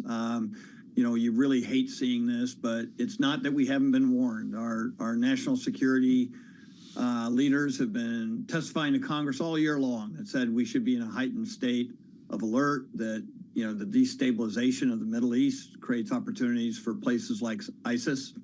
And here we see this occur on our homeland. So we have zero tolerance for terrorism here, and I have no doubt that that will lead to significant heightened security over the course of this month, certainly. You know, we have lots of major events occurring, especially in Washington, the month of January. And I have no doubt that our security apparatus will go into, you know, high gear when it comes to protecting the American public and our leadership. So yes, I think we will see a significant increase now that we know that we are in another environment similar to 9/11, where those outside our country, you know, choose to invoke harm on those who are inside it. Jeannie, we heard from Joe Biden, who addressed the nation late yesterday. He's in the Situation Room right now. Things are on schedule, being updated and talking with leaders of the federal law enforcement agencies here. We heard from Donald Trump as well on Truth Social. The incoming president said that when I said that criminals coming in are far worse than the criminals we have in our country, the statement was constantly refuted by Democrats and the fake news media, but it turned out to be true. Of course, it was not, Jeannie. And I wonder what your thoughts are here from the incoming president speaking so freely without knowing what's going on, whether we're going to start reliving some memories from the first administration every time we go on social media. Yes, it's a harsh reminder of the fact that he spreads misinformation. There was a very early Fox News report that suggested this may have been attack from abroad, somebody who came in. As you mentioned, that turned out not to be true. And yet the president last night at midnight or early this morning, and then again just 3 hours ago on Truth Social, is blaming Joe Biden and the border. And of course, this was done, as far as we know now, by an American citizen. So it is a very concerning reminder that the incoming president traffics in misinformation. And even if we are to say and excuse an early news report, which can obviously be wrong with so much information coming out, he doesn't correct himself. He doubles down on that misinformation in pursuit of a policy end, which is shutting the border. So it's a stark reminder of what we're going to see in the next 18, 19 days when he is inaugurated into office. Donald Trump also went on to post the crime rate in our country is at a level that nobody has ever seen, which is not factual. Rick, what do you make of this? Because I thought that Donald Trump was elected because of Americans' feelings on the border, on dealing with border security and immigration policy. Does he need to double down like this, to use Jeannie's phrase, to make the point? Why even go there? Yeah, look, this is vintage Donald Trump. Anything that happens on the front page of the newspaper gets converted into leverage for him to get what he needs on a public policy basis. And I have no doubt that he is well aware of the situation with the attacker being a citizen and not having been an illegal immigrant. And yet, you know, he does want to close the borders. He does want to deport millions of illegals. And he will use this as a way of trying to convince people that somehow the two are linked. And we shouldn't be surprised by this. He did this throughout his campaign and through the first administration that he served as president. And so, you know, we used to call it spinning. Now we just call it, you know, sort of the Trump meander. It's just the way he operates. He'll pull things out of the front page and use them to his best accounting. And I have no doubt it probably will be effective with some, especially his base, who believe he is the truth teller, that news coming from Donald Trump is the only news you can believe. And so this is how all these different stories get created that cause conspiracy theories to evolve. And I have absolutely no expectation other than the same that that'll happen in this case too. Well, there's a call on Capitol Hill now to seize on this moment and advance the confirmations, or at least the process to confirm Donald Trump's national security team. Jeannie, we've heard from all corners on this, including John Thune himself, the incoming majority leader, says the threat posed by ISIS will outlast this administration. And this is a clear example of why the Senate must get President Trump's national security team in place as quickly as possible. I don't know the way you think that this should go here, but we're talking about Pete Hegseth, who's got a hearing set for January 14th, Tulsi Gabbard, and then Kash Patel is not till February because of the order of events, Jeannie. Do these dates need to change? You know, they are right to the extent that transitions are a very vulnerable time for any administration. And of course, given how controversial so many of the nominees in the national security realm are, it makes it all that much uncertain what's going to happen in these hearings and then as they move to the floor. And you mentioned them, Hegseth, Patel, Gabbard. So it's unclear. You know, you mentioned Pete Hegseth. He does have a scheduled hearing on the 14th. Depending on what happens there, it's unlikely that we see any of these people in place by the time the inauguration occurs. And that is what should be so concerning to all of us. Because, of course, we do need sound people in place in the national security realm in order to protect us from threats both at home, as this one was, and abroad. And it's unclear at this point whether we get those. And you mentioned we heard this from Thune. We also heard it from Barrasso, and we've heard it from others. So once again, we are going to hear them using this attack for political ends, which is to push forward these nominees in a faster way than we might have otherwise seen them move through. What's protocol in the Senate? What's appropriate here, Rick? You spent enough time there to know. Is this an attack or is this appropriate? No, this is not an attack. It's appropriate. The Senate sets its own standards. Many of these individuals who are up for confirmation are still pending an FBI background check. Senate will not ultimately take a floor vote on one of these members without it. And so some of it is based on just the bureaucratic process of going through those kinds of efforts. There's also financial disclosure forms and things that they have to fill out. So some of it's on the backs of the individual who's going up for confirmation themselves. So there's a great deal of work to be done. And it's just been in a week that most of these meetings have taken place to actually introduce these individuals to the senators who will be voting on them. So I actually think this has been a really fast transition. Donald Trump did a really amazing job of getting these picks out to the Capitol Hill.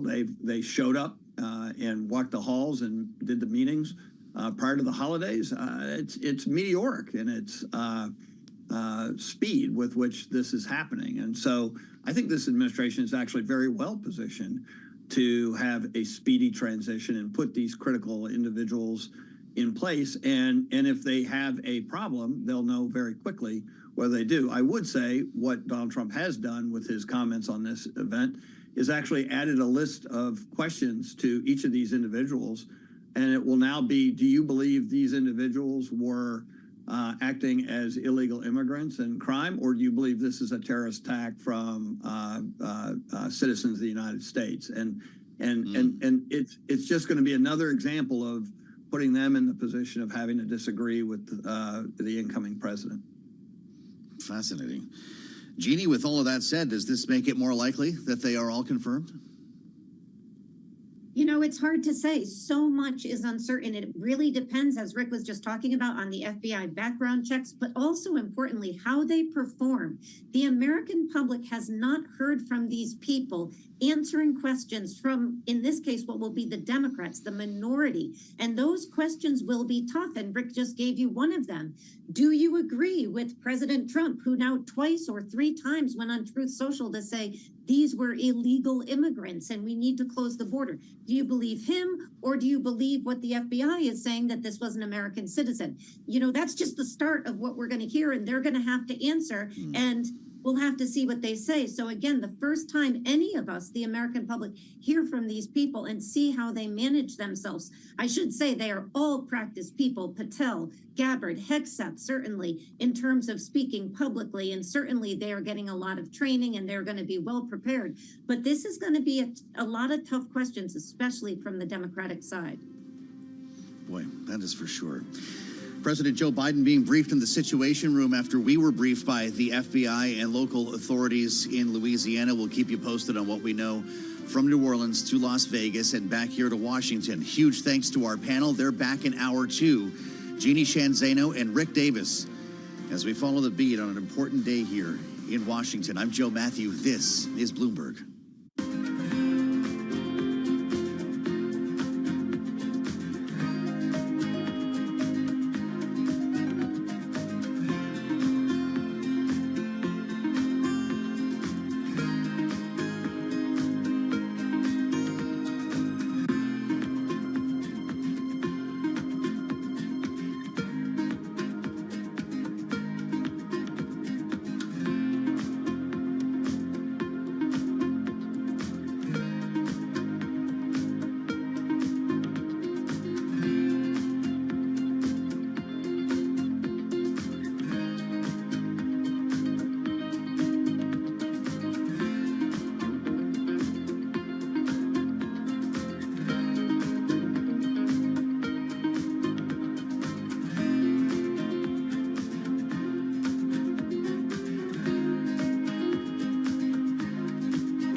From the world of politics to the world of business, this is Balance of Power.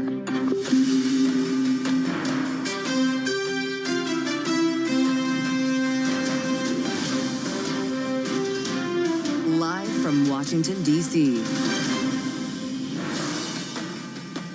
No known connection between New Orleans and Las Vegas. Welcome to the fastest show in politics as authorities begin answering questions about a violent New Year's Day in the United States of America. I'm Joe Matthew alongside Kaylee Lyons in Washington. Yes, she is back today, the Thursday edition of Balance of Power. Kaylee, it's great to see you. Happy New Year.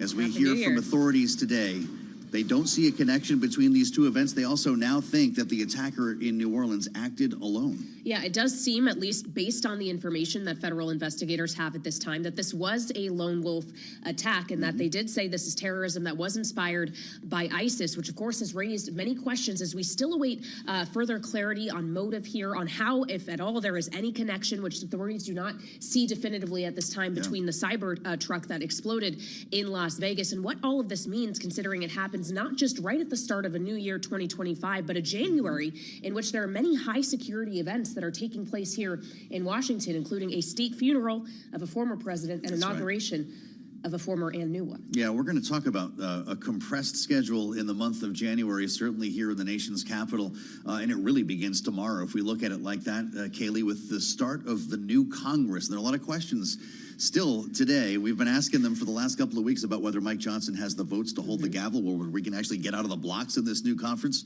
This new Congress, we will find out together around this time tomorrow. Yeah, it's going to be fascinating, considering Johnson does have the support of President-elect Donald Trump and Elon Musk, but that might not be enough to get him the requisite votes, at least on the first round. We'll see how many it takes, remembering how it went last time around. So we'll have more on all of these top stories with Bloomberg's Laura Davison in just a moment. But we begin, as always, with a check on the markets. As the new year of trading begins, Charlie Pellet has a look from New York. Hey, Charlie. Thank you very much, Kaylee Lyons. Indeed, Happy New Year. Not so happy for the bulls. We have got the Dow, the S&P, NASDAQ, all very much in the red right now. We're holding close to session lows on this back-to-work Thursday with the S&P down 35, 58.45 where we stand right now, a drop of just about 0.6%. The Dow also down 0.6%, down 250 now. NASDAQ down 145, a decline of almost 0.8%. Interestingly, the Russell 2000 index of small-cap shares higher, little changed, up just under 0.1%. 10-year right now, trading at 4.57%. We have got the 2-year 4.24%. Gold up $32 the ounce, up 1.2%. West Texas Intermediate crude up 2.2%. WTI now 73.31 a barrel, and Bitcoin up 2%, 96,650 now on Bitcoin. Tesla shares weighing on the market, down 7% right now. Tesla's annual vehicle sales dropped for the first time in more than a decade, despite a year-end push that sent deliveries to a record in the fourth quarter. Again, Tesla right now down by 6.9%. Recapping, stocks lower to kick off the new trading year with the S&P down 0.6%. Balance of Power continues now. Back we go to Washington. Joe Matthew and Kaylee Lyons. All right, Charlie Pellet with a look at the start of a new year of trading. Thank you so much. Indeed, 2025 is upon us, but it has been a tragic start to the year for many families who are impacted by a series of attacks that authorities say today they don't believe are actually related. Of course, an attack in New Orleans on Bourbon Street in the early hours of New Year's Day, and a Cybertruck explosion in Las Vegas just outside Trump's hotel in the city. And of course, we are hearing from Trump, the president-elect, who is set to be inaugurated just 18 days from now, about these events. He suggested, Joe, that there is some tie here to higher crime and specifically illegal migration in the country. Though what we know of the suspects that have been named by authorities is they are U.S. citizens who both served in the U.S. military. That is absolutely right. We've not seen a correction on the post on Truth Social from Donald Trump, who suggested that this was proof that he was right all along, talking about crime rates here in the U.S. and coming across the border. We did, Kaylee, here a short time ago. We brought the briefing to you live from New Orleans. Not only local officials, but federal authorities who are there. The FBI, of course, has been in control of this investigation. The Deputy Assistant Director of the FBI's Counterterrorism Division, Christopher Reyes, spoke a bit earlier, making it clear that this was a lone wolf attack, no connection to Las Vegas, and it kind of changes the contours of the way we're looking at this as we head for some massive national security events here in Washington. It really all starts tomorrow with the election of a new speaker. Yeah, the 119th Congress will begin tomorrow, but the members can't actually take their seats, be sworn in Right. to their new legislative roles until there is a Speaker of the House to oversee the business of the House of Representatives. And it's just not clear at this time whether or not Mike Johnson, who of course was Speaker, the second Speaker in the 118th Congress, is going to have the votes to at least easily get him over the finish line, with already one Republican, Congressman Tom Massey, saying he would not vote for Johnson. And Johnson can only afford for one more voice to add its name to the chorus. Will that be Chip Roy? Some are wondering. We don't know. And also, what will happen to the new rules package that has been proposed as well? The confirmation hearings, and there's a lot of crossover here with what we're talking about. The events in New Orleans and Las Vegas has prompted senior Democrats, including John Thune himself, the incoming majority leader, to call for a hastening or an advance in the schedule for these confirmation hearings so the national security team specifically can be put together in time for the inauguration. It's unclear if that's possible, and that's where we start our conversation with Laura Davison, who directs our political coverage here in Washington, D.C. at Bloomberg. Happy New Year, Laura. It's great to see you. Is that something that will come from the events of the last 24 hours, an accelerated confirmation schedule for Donald Trump's team? You'll certainly see pushing for that. We saw Stephen Miller sort of in the aftermath of all of this saying, look, this really just makes the case that we need to get all of these national security folks confirmed as soon as possible. There's already some of these top administration officials. Pete Hegseth, already has his confirmation hearing in the Senate for January 13th. So you're starting to see those get scheduled.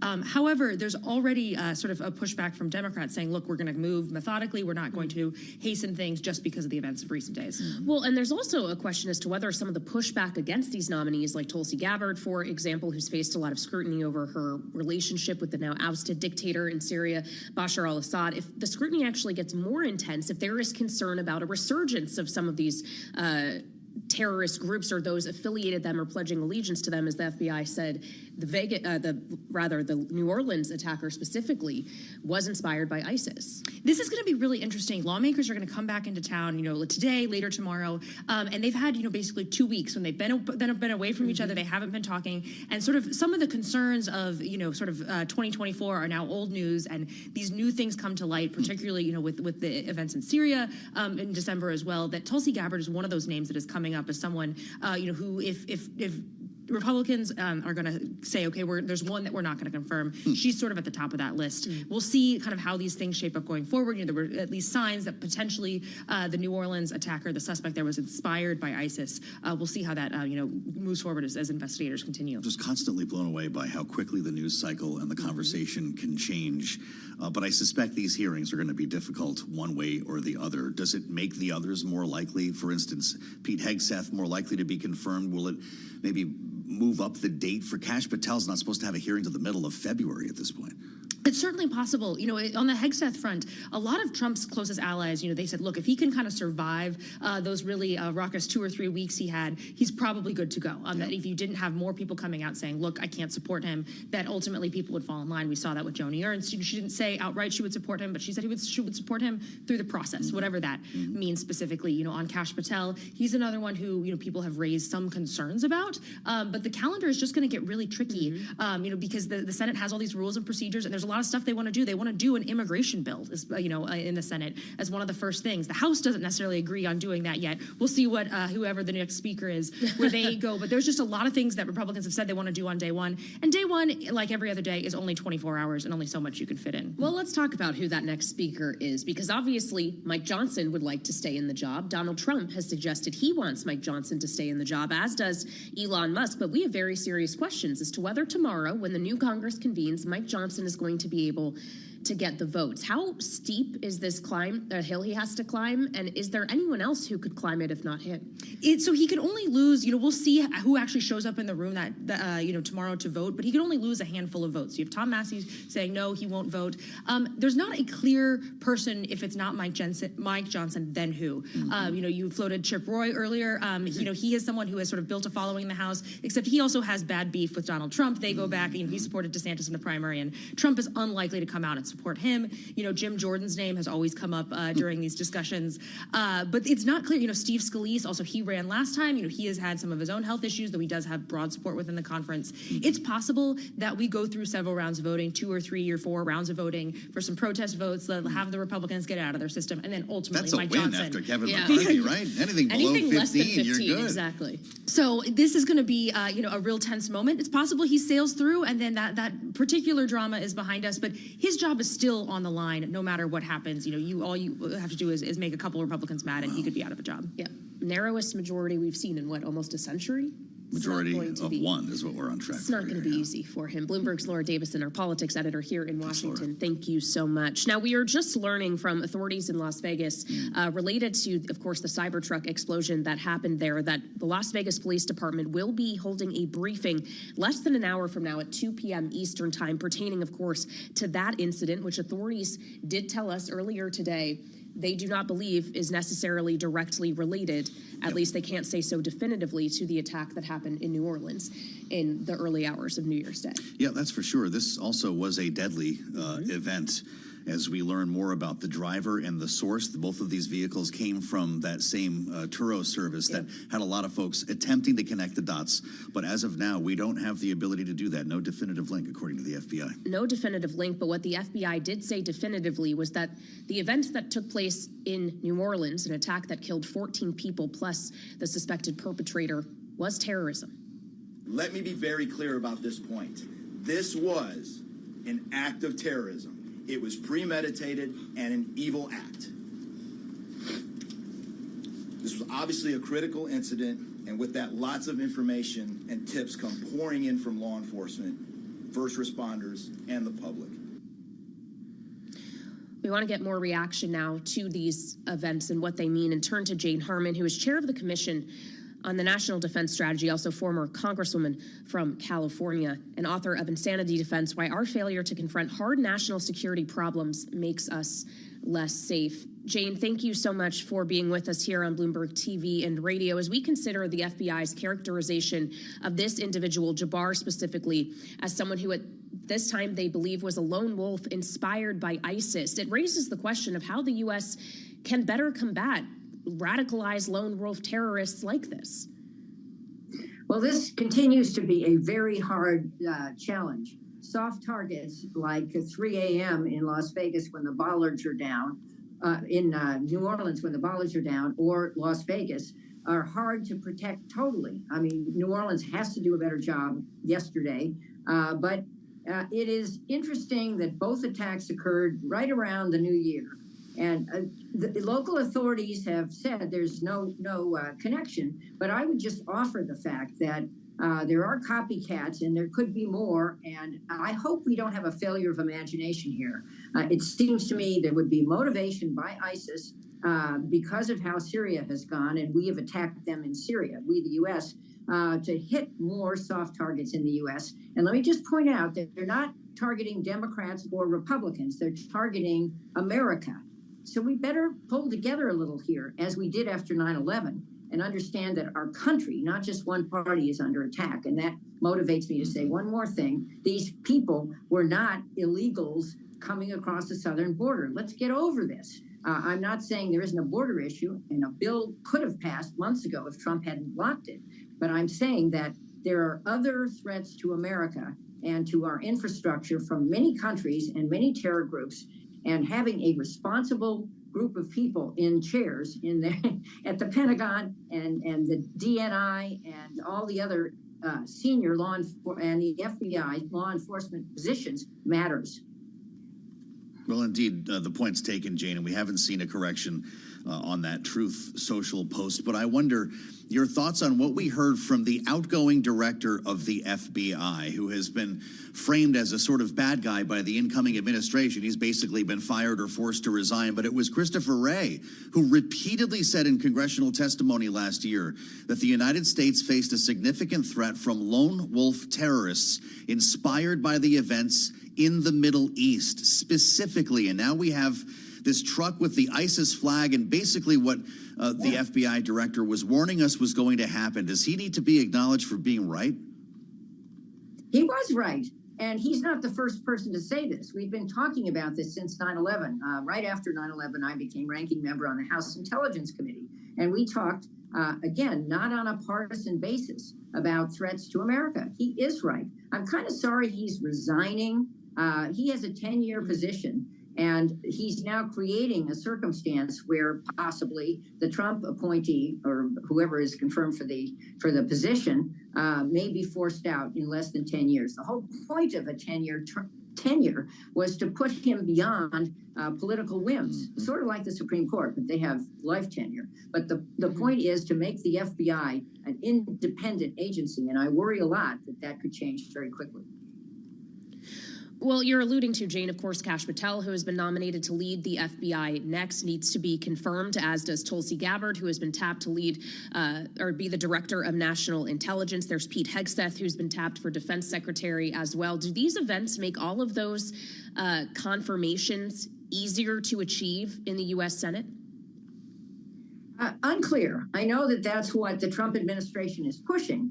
But if I were senator, which I'm not, and I wanted to exercise my responsibility to approve these nominees, I would want this to go at a reasonable pace, not too slow, but not too fast. Putting the wrong people in these positions, and the Senate has to determine if they're wrong, really violates the Senate responsibility to advise and consent. And I would point out that the Senate hasn't passed budgets on time since 2011, the year I left, kind of interesting. And they haven't done this function, or they may not do this function well. And they have passed on all opportunities to authorize wars, and we've been in a few of them. And, you know, at some point, some voter's going to say, hey, buddy, what are you doing in your job? And I really think this is crunch time for the United States Senate, and there's some excellent senators in both parties who I hope will step up and do whatever they think is the right thing here.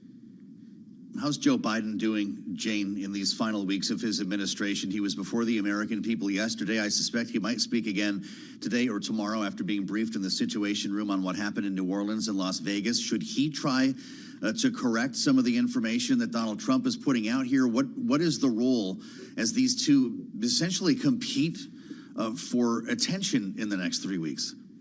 Well, Joe Biden has a diminished audience. I think he has been pitch perfect on the Jimmy Carter death and planning the funeral. I look forward to attending it myself, since I was Deputy Cabinet Secretary in the Carter White House and have some very fond memories of Carter.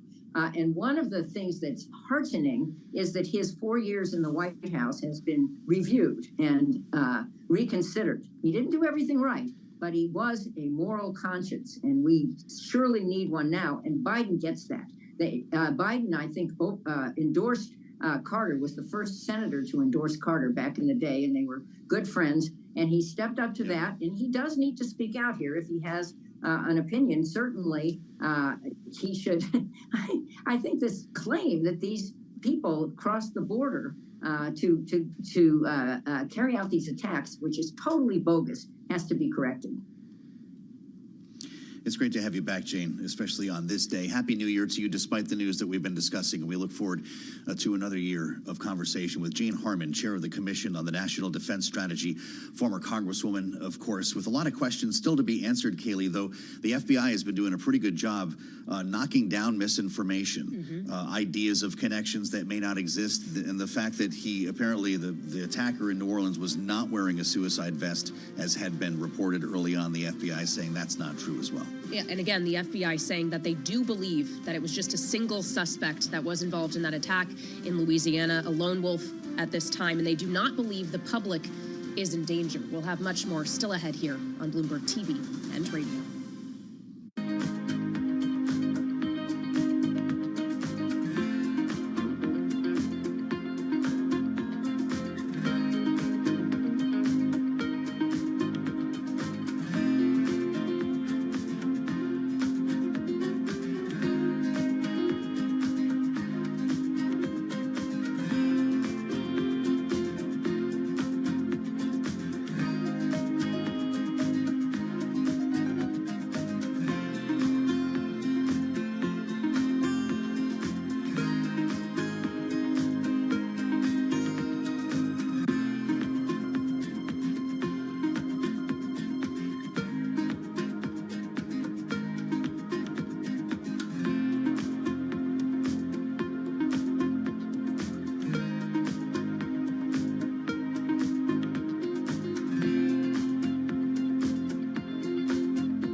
It's 121 on Wall Street. We do check markets all day long here at Bloomberg. We have got the Dow, the S&P, NASDAQ in the red, not just lower, but just about the low of the session right now, with the S&P looking at a 40-point drop, down by about 0.7%. The Dow down 287 now, also down 0.7%. NASDAQ down 149, down 0.8%. Russell 2000 index giving up earlier gains, now down by 0.1%. Could see our fifth day of declines on the S&P 500 index, and again, first trading day of the new year, but a move lower.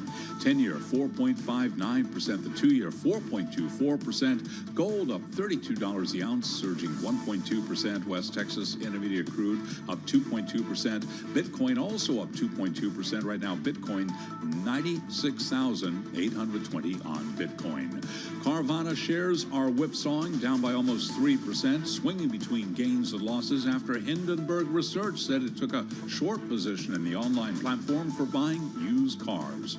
Topgolf Callaway brand shares are surging just about 12% after Jefferies upgraded the stock to buy from hold, saying it appears to be oversold at a time when the golf market is supported by robust tailwinds. Again, recapping, stocks lower to kick off the new trading year, down now by 0.6%. For on-demand news 24 hours a day, subscribe to Bloomberg News Now, wherever you get your podcasts. Balance of Power continues. Back we go to Washington. And once again, your hosts, here they are, Joe Matthew and Kaylee Lyons. All right, Charlie Pellet, thank you so much, helping us kick off the new trading year here. And tomorrow is going to be a big kickoff as well in Washington, as the 119th Congress takes its seats. And of course, a pretty big order of business has to happen first in the House of Representatives, and that is an election of a speaker. It's required for the chamber to get on with the course of the rest of its business, including the swearing in of members. Mike Johnson, of course, is the current Speaker of the House. Donald Trump has said he would like Johnson to remain so, as has Elon Musk. But already, at least one Republican member of Congress, Congressman Tom Massey, has said Johnson will not get his vote, and he can only afford to lose one more, with a very tight margin in the House at this time. Mike Johnson pled his case on Fox News this morning. We're going to get this done. Look, I'm humbled and honored to have President Trump's endorsement for the role again, as well as the endorsement of leaders across the conservative spectrum and the Republican Party, all of my colleagues that are standing with us, and we will get this done. Look, the things that we're talking about this morning are an illustration that we live in very serious times. We cannot afford any palace drama here. We have got to get the Congress started, which begins tomorrow, and we have to get immediately to work. Did he say palace drama in this House of Representatives? Let's assemble our panel. They're with us on this first program of the new year. Jeannie Shanzano, Senior Democracy Fellow with the Center for the Study of the Presidency and Congress Democratic Analyst, and Republican strategist Rick Davis, partner at Stone Court Capital. They are both Bloomberg Politics contributors. Great to have you both with us here. I don't know if the math is working for you here, Jeannie, but I believe Hakeem Jeffries said not a single Democratic vote. So that means that Mike Johnson can basically only lose one. His name is Tom Massey. Are we going to have a speaker tomorrow? I thought the same thing, by the way, about the palace drama. I guess he's fancying himself the king or the prince or something. You know, can I just throw a monkey wrench in this whole thing and say, if I was Donald Trump today, if I was Donald Trump, I would be on the phone with Matt Gaetz saying, get yourself to Washington, D.C. You go in and you make this a 220, because as you and Kaylee keep talking about, it's 219. He can only afford the one. Gaetz gets in there, he can afford a little bit more. It wouldn't, you know, be a home run, but that's what I'd be doing if I was Donald Trump today, and give Mike Johnson a little bit more breathing room. I'm sure there are plenty of people on Capitol Hill right now praying, Jeannie, that exact scenario does not happen. Former Congressman Matt Gaetz has said he doesn't intend to take his seat that he was elected to for the 119th, though I guess we can't rule anything out. Barring that scenario, Rick, we obviously know about Tom Massey. There have been other Republicans who have cast a lot of doubt on whether or not they would support Mike Johnson, thinking here specifically of Congressman Chip Roy of Texas. How hard is this going to be tomorrow? Yeah, look, I mean, I think Jeannie kind of alludes to what the really magic could be here, and that is changing the denominator. It's 51% of people, members voting on the floor at the time. So anytime you take someone on or off the board, it changes the overall configuration. So you're right, he can't afford to lose 2, but if there are fewer members voting, and that includes both Democrats and Republicans, then it could actually enhance his chances of winning. And I think, the big question is Victoria Sparks. Is she going to show up? She said she's not going to caucus. She's not interested in playing party politics. So she could actually enhance Johnson's opportunity to be speaker on the first ballot if she doesn't show up. And also there are others who have problems with Johnson. Some of the Freedom Caucus members, Andy Biggs from Arizona, good example. He's not real keen on Johnson. He hasn't said whether he'll support him or not. Just don't show up. He'll make his case that he never voted for him, and at the same time, he actually helps him get elected. So that is a pretty typical Washington parlor game. I wouldn't be surprised to see it play out here.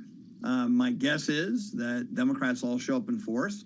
So the more Republicans that don't show up, the easier it is for them to actually get Speaker Johnson elected. Rick just said something important, Jeannie, that he passes on the first round. Is that the job tomorrow? Or after what we saw with Kevin McCarthy, is it anything under 15 is a win? I think anything under 15.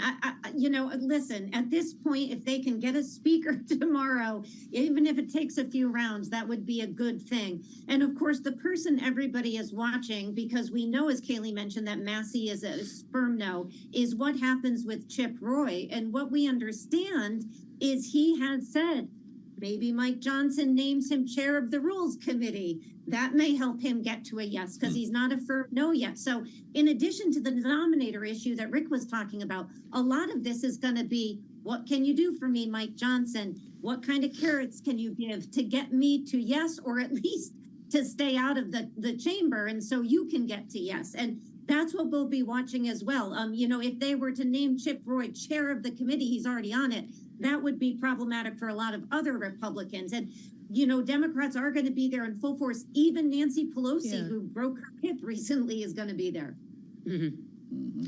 Yeah, we heard that from the Speaker Emerita herself today from the airplane. As we consider this notion that this obviously has to happen at some point to certify the results of the presidential election, which is scheduled to take place on Monday, January 6th. Rick, it speaks to the very serious nature of the business the House does have to deal with in pretty short order. Not just, of course, that, but then there's other things happening in January, including a state funeral for former President Jimmy Carter on the 9th, and there's the inauguration on January 20th. Just given this very stacked calendar of events, how much pressure does that put on this situation, and Mike Johnson specifically, to try to find a resolution here by potentially, say, negotiating the rules package that was put out in the last few days? That's right. This is no typical year in transition. Republicans now have each of the chambers of power, the Senate, the White House, and the House. There's an expectation that because of that, they'll step out lively and get a lot done in the first 100 days. Forget, even how much they can get done in the first year. And so I think there's enormous pressure there. And then, of course, you point out the constitutional requirements. This is a presidential election year. So you have to actually certify the election on the 6th of January. And you have to actually have an inaugural on the 20th. And so these are deadlines that are gonna really press hard on the willingness to have a lot of mischief in this first day. I think that it's actually going to make it easier for Johnson. Nobody's that enthusiastic about him. Nobody thinks that his first year in office was particularly smooth or successful. And so there's not like a desperate want to have him in his leadership. But the reality is he's short a couple of votes maybe today. Everybody else on the list of likely successors would be short 30 or 40 votes on the first ballot. Yeah. And so Republicans know that the minute they reject Johnson, they open themselves up to a lot of potential political harm and delays that could actually put pressure on these important constitutional dates. So, yeah, it's not so much everyone's excited about Johnson getting another term as Speaker, but they fear the outcome if he's not. And that is enough probably to get him over. Well, for the benefit of our radio listeners, we had a graphic up showing the busy month of January. Starting tomorrow with the new Congress, as Kaylee mentioned, we go through the 6th, the election certification. Jimmy Carter's state funeral on January 9th. We have the inaugural, of course, on the 20th. I'll add Donald Trump's rally here downtown at the Cap Center. That'll be the night before the inauguration. Jeannie, there are a lot of questions about securing these events after what took place yesterday in Las Vegas and New Orleans. Realizing now, according to the FBI, these events, however, were not connected. Does that make us feel better about managing these massive security events in the nation's capital? You know, I don't know if it makes us feel any better. Even if we go before what happened in New Orleans and Las Vegas, we see the president-elect, he was victimized by 2 attempted assassinations, just really unprecedented amount of violence in this last presidential election. Now these 2 incidents, which as you mentioned, they're saying are not connected, but it is still an environment so scary in terms of the amount of violence. I'm even just thinking about the Chief Justice of the Supreme Court just issued his annual State of the Court report, and the #1 issue he highlighted was the challenge that justices are facing as it pertains to threats to their life, violence. We even have a justice of the Supreme Court wearing a bulletproof vest. So I think all of these, what's going to happen in DC over the next month, security is going to be very tight. They're already starting to plan boarding up the place. And I think it really is going to be a big challenge. Are we up to the challenge? Absolutely. And we have enough notice of these events for sure. Yeah. But as we've seen in the last few days, just one lone wolf can do enormous amount of damage. Well, and we can add a few items to the calendar in January, Rick. For example, January 14th is when the confirmation hearings for the nominee for Secretary of Defense Pete Hegseth will begin. As we consider these national security-oriented cabinet officials who want to join the second Trump administration, how much do the events of the last 36 hours influence their confirmation prospects? Well, it puts a lot more heat on them, right? So nobody's going to want to see delays in this process. So they've laid out a schedule for many of these national security appointees to have committee hearings, which would then trigger, obviously, votes on the floor of the Senate. And so, yes, nobody wants to see that delayed. And, of course, on top of that, it'll put more pressure on things like background checks to be done on time, so there are no delays to that process. So it creates tension inside the system. And as Jeannie was talking about the Supreme Court, I was reminded, in addition to all these things happening in January, don't forget that the Supreme Court will be hearing the TikTok case in just a couple of weeks. And so we'll have lots to talk about on balance of power throughout the month of January. Oh, you best believe it. And you best believe we'll be talking to our signature political panel about all of these things. Rick Davis and Jeannie Shanzano here with us on our first show of the new year 2025. Thank you so much to you both. Joe, I'm tired already. And it's literally just begun. Yeah, don't worry. You'll have this weekend to eat your Wheaties. We'll come back full strength. We are full strength today. They're all with us in the Bureau. Stay here on Bloomberg TV and radio.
It's 1:40 on Wall Street. We do check markets all day long here at Bloomberg. Back to work Thursday, first trading day of the new year. Stocks are extending their losses. Just about worst level of the day right now with the S&P down 45, a decline of 0.8%. Dow Industrials also down 0.8%. The Dow dropping 320 points. Nasdaq is down 170, a decline there of 0.9%.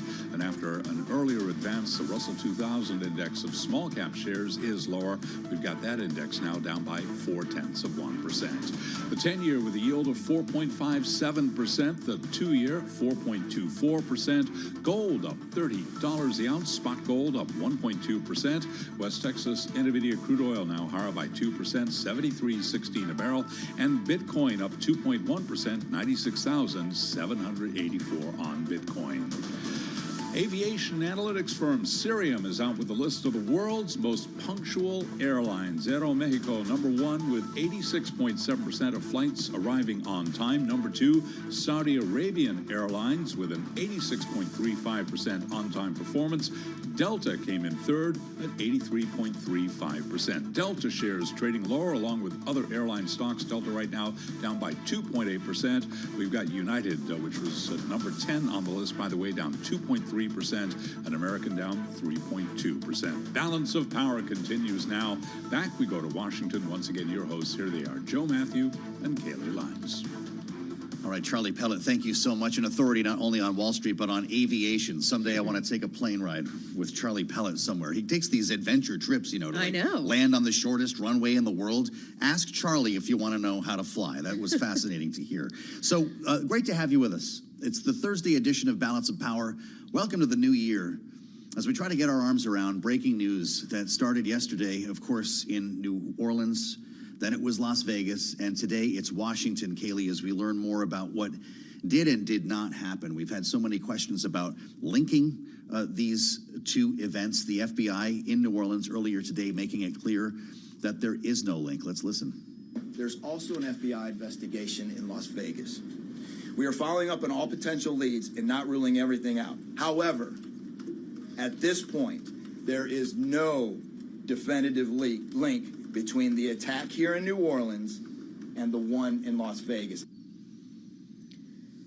And so as we await more information as these investigations are ongoing, we're also considering what this means for the order of events that will take place here in Washington in the next few weeks. As we've mentioned, the 119th Congress begins tomorrow. The certification of Donald Trump's presidential election victory is on Monday, January 6th. There's a state funeral on the 9th and, of course, inauguration on January 20th.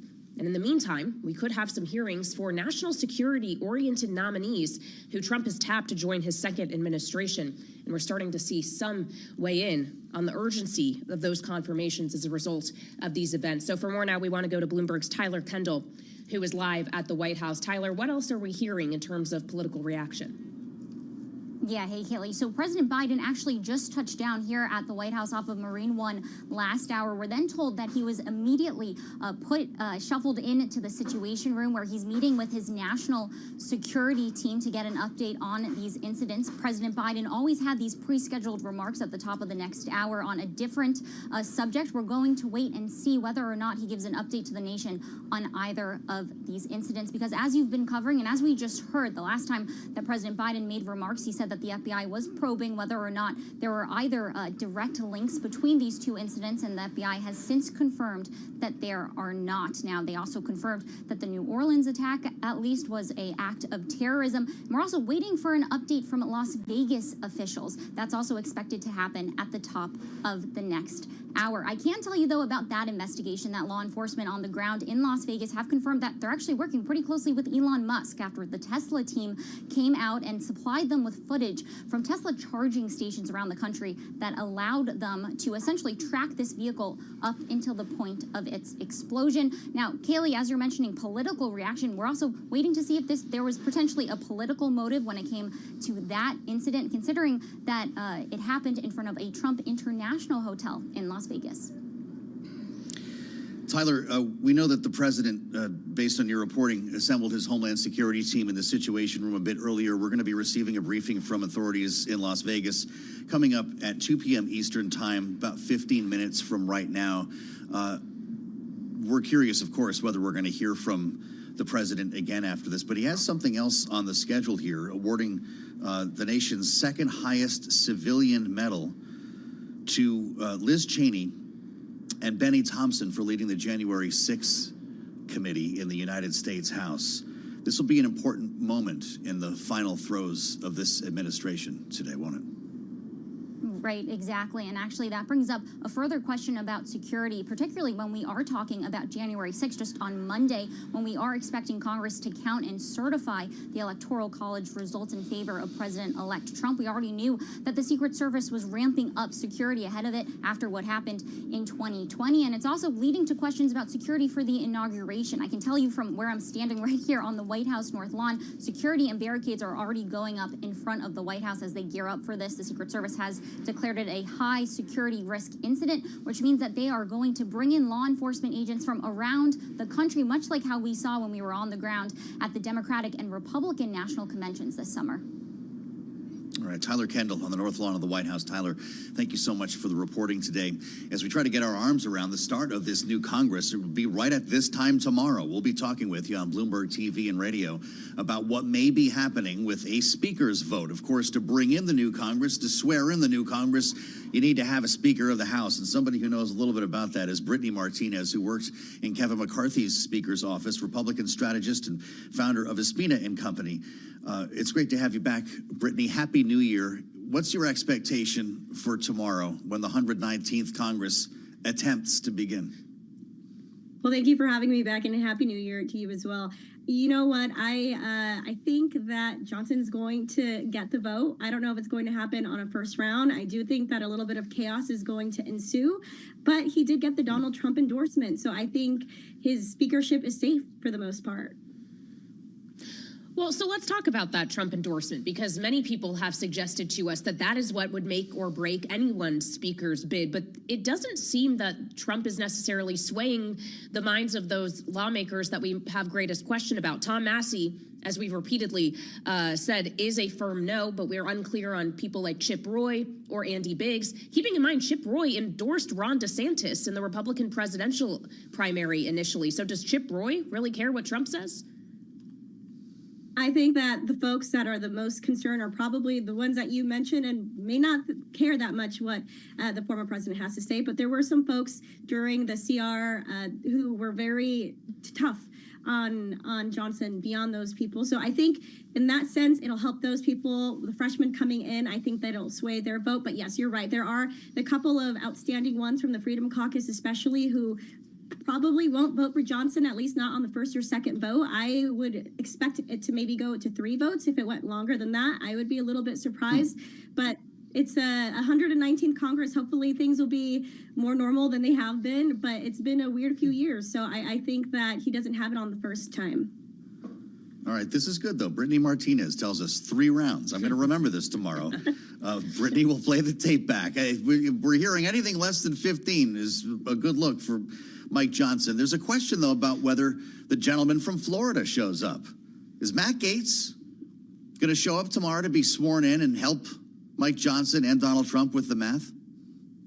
I wouldn't be surprised if Gaetz shows up, but I think he just likes to be a little bit of a chaos agent. I don't know if he would go through the whole motion of being sworn in and doing a vote for Johnson. Maybe. Again, I know we talk about this every time. It's been a few weird years in politics, but I don't know if I see him going through all those steps, if he's going to just step back again. But maybe he shows up just like George Santos keeps showing up just to sort of be involved. And he starts, I think tonight is his first episode, if I saw that correctly on Twitter on OANN. So I think he's ready to. He got us to talk about it. Free promotion. Little did I know what I was stepping into. Sorry. Well, but we should all keep in mind that it was Matt Gaetz, a single member of Congress, who brought the motion to vacate against your former boss, Kevin McCarthy. And he was able to do so, Brittany, because of what McCarthy had to negotiate to become Speaker at the beginning of the 118th Congress, putting certain people on the Rules Committee and allowing any one member to have that power to try to kick out the Speaker. The rules that have been put forward this time are different. It would take 9 Republicans to oust a Speaker. Do you think that will stay firm? Or if Johnson isn't able to get the votes he needs on ballot 1, is he going to have to start negotiating, as we saw McCarthy do? I think going with 9 was a smart place to start, trying to start from a place of strength. Where what it had been for a few years had been 5 votes. What it had been historically for a while was 1 vote. So McCarthy brought it back to the 1 vote. I believe that we started with the 5 and then brought it down to the 1. So yes, I think that was intentional and strategic in order to be able to negotiate with the Chip Roys, the Tom Masseys, the Freedom Caucus folks who aren't sold on him yet. And I don't expect that it'll be 9 ultimately. I could see it ranging in the 1 to 5 range. And I might be wrong on this too. We'll see, what ultimately turns out tomorrow, but I don't see 9 is way too many for these Freedom Caucus guys. I think they'll try to do the 5 or below. How about for just Republicans? There's a proposal here to make it for Republican members only. So Democrats, for instance, would not be able to fire the Republican speaker. Jim McGovern's head exploded when he heard about this, and he put out a pretty stern warning that it would never happen in his statement. What does the final product look like there? Is it D's and R's?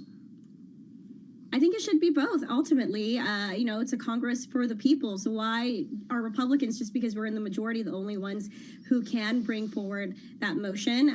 When do we want Democrats to do the same thing in a few years, ultimately, when the House flips again? Because that's just the way that Congress works. I think that when you're in the majority and you're in the position of power, you need to be careful about the rules and precedent that you implement, because in a few years, that might come around to bite you. Well, especially when you're in a majority, but just barely, Brittany. Even if Mike Johnson canned on round 1, 2, 3, or however many rounds it takes to secure the gavel, even if he can get that done, if it proves difficult to accomplish tomorrow, what does that signal about the way legislation is going to move through the House in this Congress, knowing that Donald Trump has some pretty big ticket items he wants to see done in short order? A lot of people out there are saying that Trump really has these first 2 years to try to push his agenda forward, and that afterwards it's going to be a lame duck. To be honest with you, I feel like we're already kind of going into a lame duck. Like you said, the majority is so slim in the House. In the Senate, it's a little bit stronger, but it's going to be hard to be able to move the needle on some of these Trump things if Republicans and Democrats don't work together. We saw that issue come up with CR funding at the end of the year, only a couple days ago, I guess. But at the end of 2024, we saw that issue come up. We saw Elon come in and try to sway things his way. We see Vivek, we see, the Doge folks, admin folks. So you know what? I am not going to be surprised if this slim majority proves to be pretty tough to navigate. There's been an idea here that it's different this time, Brittany, than it was for Kevin McCarthy or even for Mike Johnson the first time around because of the election of Donald Trump. That vote needs to be certified by January 6th, on January 6th, according to the U.S. Constitution. And some think that's enough leverage to get every Republican member of the conference to vote for Mike Johnson so Donald Trump can move into the White House. I don't envision this going as long as McCarthy's vote did. It was the 15 rounds, but it was also over the course of a few days. I think this will probably get done tomorrow. I wouldn't be surprised maybe if it goes into the early hours of Saturday morning, sort of like it did when it was McCarthy on that final vote. It was very, very early in the morning. But I do think that Republicans are ultimately going to want to come together and push this speaker forward, and no one else is going to be able to get the votes. So they can be upset about it. They can use that to negotiate. But ultimately, I think that's all they have is the tool to negotiate. I don't think anyone else is going to be able to be in that role unless Trump decided to put an endorsement behind somebody else, which is not going to happen. And so I think we'll see it ultimately come together tomorrow. All right, Brittany Martinez, founder of Espina and Company, and of course, former staffer to Speaker Emeritus Kevin McCarthy, who had to go 15 rounds to secure the gavel at the beginning of the 118th Congress. Thank you so much. We still have, of course, a long day of events, it seems, Joe, to look ahead to for tomorrow, at least here in Washington. In the meantime, just moments from now, we'll be looking to Las Vegas, where the Las Vegas Metropolitan Police Department is expected to hold a briefing at the top of the hour, 2 p.m. Eastern time, on that Cybertruck explosion that happened yesterday, which authorities have suggested today, they do not see a definitive link between that incident and the attack that happened in New Orleans. That's the last we heard from the FBI roughly 2 hours ago. No definitive link, but they are indeed setting up the podium right now in Las Vegas. And we'll bring you this briefing as we did the one from New Orleans live here on Bloomberg TV and radio. Now that Kaylee's back, we'll meet you back here at 5 p.m. Eastern time for the late edition of Balance of Power as we gear up for the big vote tomorrow. Yeah, that's right. We have a busy show coming up, both as we consider the events of the last 36 hours and the 36 hours, 36 days, weeks to come. So much more is still ahead here on Bloomberg. Happy New Year.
This is Bloomberg Business Week. Insight from the reporters and editors that bring you America's most trusted business magazine. Plus, global business, finance, and tech news as it happens. Bloomberg Business Week with Carol Masser and Tim Stenovec on Bloomberg Radio.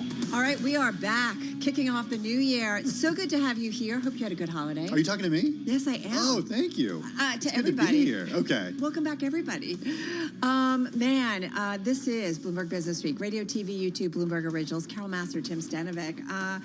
First trading day of 2025. A lot coming back to investors. Some of the same narratives, some of the same themes, but a lot of unknowns, safe to say. And we've got a new year, Tim, that, we had an earlier rally, but that's really run out of steam. Yeah, right now we're seeing the S&P 500 down about 0.7%. NASDAQ down about 0.8%. The Dow down about 0.7%. As you mentioned, a new year, but a similar trade after that earlier rally just fizzled out. Yeah, the last few days of 2024, they were pretty anemic and they were lower, and it seems like that's continuing here on this first trading day of the new year. And so, still ahead, top of mind for us, certainly this hour, almost everything, because there's a lot that Wall Street expects in 2025. We're going to get into that. It's the Bloomberg Big Take. A couple hints. AI's on there. Yes. Inflation's on there. Yes. Plus a lot more. Yes. Also on the markets, why we are in the late stages of a major financial euphoria episode. Bill Smead with thoughts on that. Yeah, looking forward to talking to him. Plus, Tesla is also top of mind, but also top of mind is what is going on in Las Vegas, of course, after that explosion of the Cybertruck. Let's head there now. Cybertruck explosion at the Trump Hotel on Las Vegas Boulevard yesterday. Our work never stopped. As many of you went to sleep last night, and I just want to give you an update on a lot of what it is that we found through the processing of the Cybertruck. This is a joint investigation involving the FBI, the ATF, the Las Vegas Metropolitan Police Department, and these folks worked through the night and found a lot of stuff that is very useful for this investigation. As you look at this Cybertruck here, we had to transport this down to our fleet services so that we could really get through this thing. And I remind you that the subject inside wasn't able to be removed for a very long period of time because he was burnt beyond recognition. And so as we continue to move through this, I'm going to talk a little bit about his identity and what we believe, but I would like to highlight a couple of things that the teams found inside of the Cybertruck that are useful to the investigation. And that, first and foremost, is a military identification. We also found a passport. We found a Desert Eagle 50 caliber semi-automatic pistol.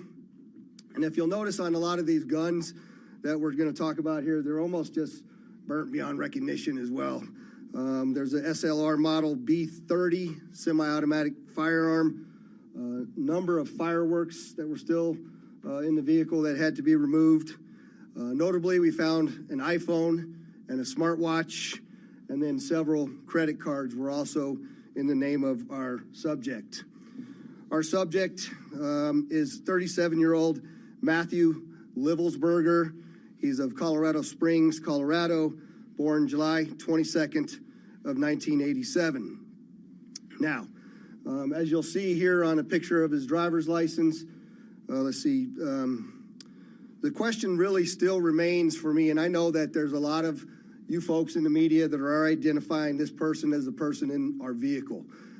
As I mentioned to you already, his body is burnt beyond recognition, and I do still not have confirmation 100% that that is the individual that was inside of our vehicle. And so as I'm calling it now, the subject or person of interest, I will not come back until I have the confirmation through DNA or medical records that this is indeed, in fact, the subject inside of the vehicle. Now, further complicating this identification of this individual, we also discovered through the coroner's office that the individual had sustained a gunshot wound to the head prior to the detonation of the vehicle. One of the handguns was found at his feet inside of the vehicle. Obviously, in how we're trying to identify him, and I'm feeling comfortable to give you this information, is a tremendous amount of substantial evidence to include he rented the Turo vehicle. There are 2 tattoos, one of which was on the stomach and one of which is on the arm, that we can see bits and pieces of it as in comparison to what it is that we now know he had on his body that has given us a lot of confidence that this is, in fact, the same person, as well as which the clearly obvious, which is the credit cards, the military identification, the passport. And then furthermore, as you'll see here in just a very short period of time, We tracked his movements from Colorado to Las Vegas, and in a number of the photographs that we were able to determine, he was the individual that was driving the vehicle. And also, I'd like to iterate this point to you. We still have only ever seen him in this vehicle, and we're not aware of any other subjects involved in this particular case. Now, I would like to acknowledge a couple of things because I know what's going on in the social media world, and there are a number of things in this case that are similar to the attack in New Orleans. We do know that our subject here served in the military. In fact, he's a current member of the military. Both of the subjects served at Fort Bragg, North Carolina. What we do know about that is it's a very large military base, and we have no record that they served in the same unit or even at the same years at Fort Bragg, something that continues to remain under investigation. I also know that they both served in Afghanistan in 2009.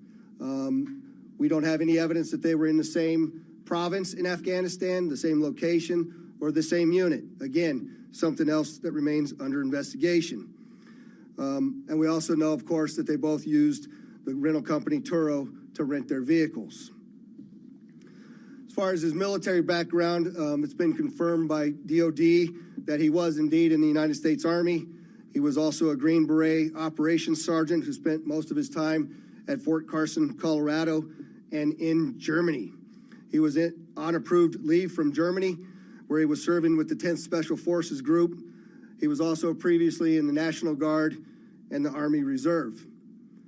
I'd like to point out to you that through exceptional joint investigative effort, we've gotten to a place where we believe we can show you his route to Las Vegas from Colorado, and Carlos will put up the map there for you. And we know that he rented the Cybertruck in Denver on December 28th. We tracked his movements through the Tesla charging stations to Monument, Colorado on December 30th. On the 31st of December, the truck was charged in Trinidad, Colorado, Las Vegas, New Mexico, and Albuquerque and Gallup, New Mexico. On January 1st, the truck was charged in Holbrook, Flagstaff, and Kingman, Arizona. We last tracked the truck in Kingman at 05:33 yesterday morning. The truck was first spotted in Las Vegas at 7:29 a.m. yesterday. And Carlos will pull up a picture of the truck pulling onto Fashion Show Drive here. And that picture was observed at about 7:34 a.m. We know that he pulled into the Trump Valet, and I believe we have a video of that. You can see the Cybertruck highlighted there.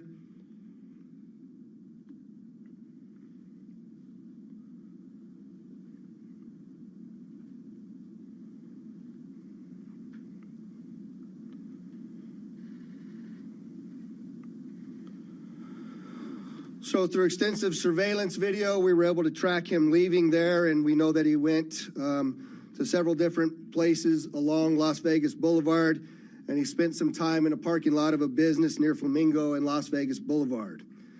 We didn't have a video of the truck pulling back onto Las Vegas Boulevard from the Sands.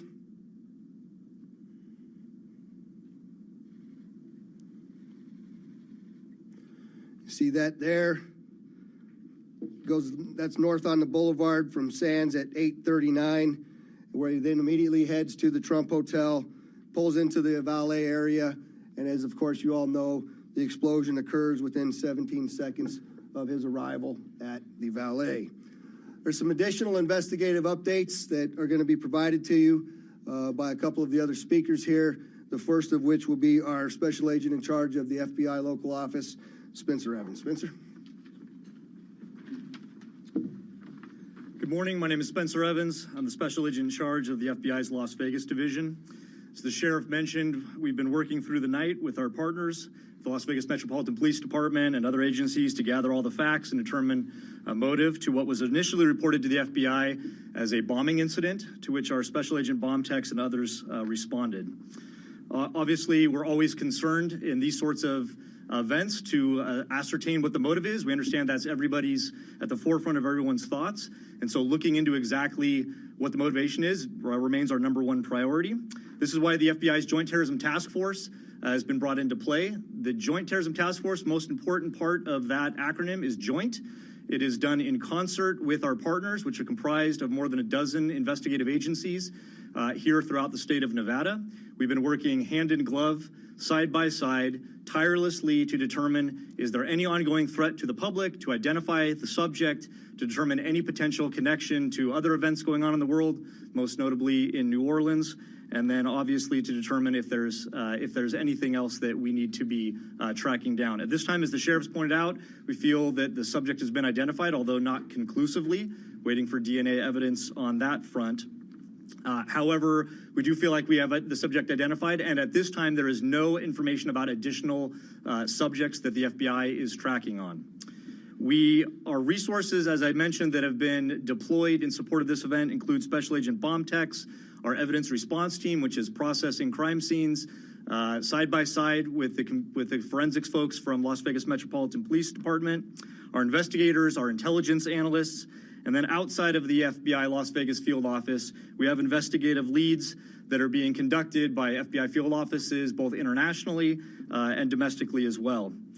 As always, when the FBI is involved with any sort of case like this, we ask for help for the public. Anyone with information related to this incident, we encourage you to please call 1-800-CALL-FBI, or you can submit a tip online at tips.fbi.gov.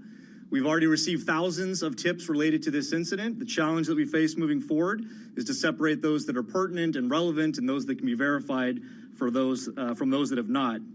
For example, one of the tips that we received just today relates to information alluding to this subject's personal experiences related to his time and activity in the military.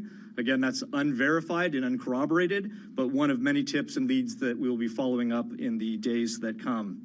If you have any additional information, again, encourage everyone, 1-800-CALL-FBI or submit it online, tips.fbi.gov. We will tirelessly work to exhaust all investigative leads and conclusively determine what the nature of this particular incident was, what the motivation was, and to the extent possible, share all that information as we obtain it. I'll now turn some time over to the Assistant Special Agent in charge from the ATF, Kenny Cooper.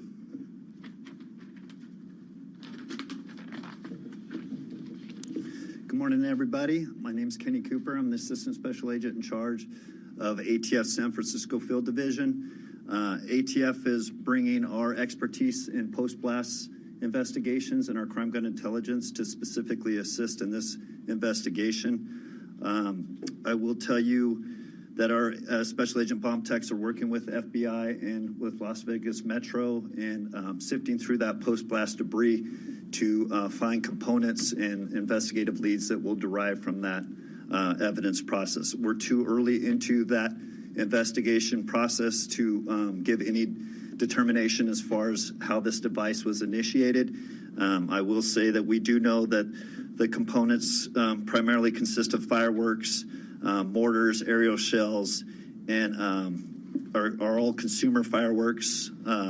Nothing commercial grade has been discovered at this point, and we've identified some fuel enhancers like the Coleman fuel and VP Racing fuel and some explosive targets that can be purchased at any sporting goods store. We've also, as the sheriff mentioned, we've identified 2 semi-automatic handguns recovered from the Tesla. We have successfully traced those firearms, and I can tell you that Matthew Livesberg lawfully purchased both of these firearms on December 30th, 2024. We have agents following up those investigative leads. We know exactly where those firearms were purchased, and we will share any developments from those leads as they come in. Thank you.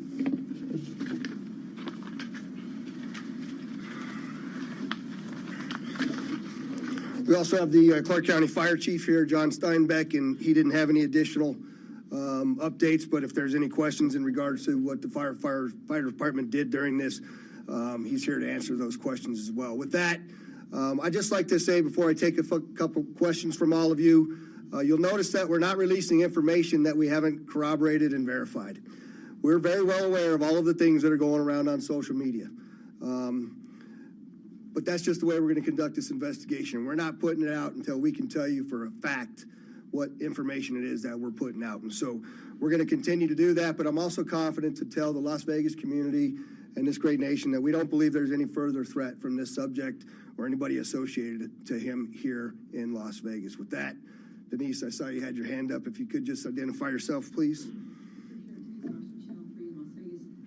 All right, everybody, you've been listening to a press conference there by the Las Vegas Metropolitan Police giving us an update on that explosion of the Cybertruck. Let's go back in as he takes questions. To Las Vegas, or had he ever been here before? I do believe we had one instance a number of years ago where he stayed at a local hotel, but we're still trying to verify that information as well. Sir? The David Charles, KLAS TV. There was, you have a gentleman in a Cybertruck Trump hotel. There's information that the FBI was in Colorado Springs last night, possibly at this gentleman's home. Any information about why? I think I'll let Spencer answer that question. Yeah, so as I mentioned, the motivation at this point is unknown. We are, as I mentioned earlier, following investigative leads both domestically and internationally as well.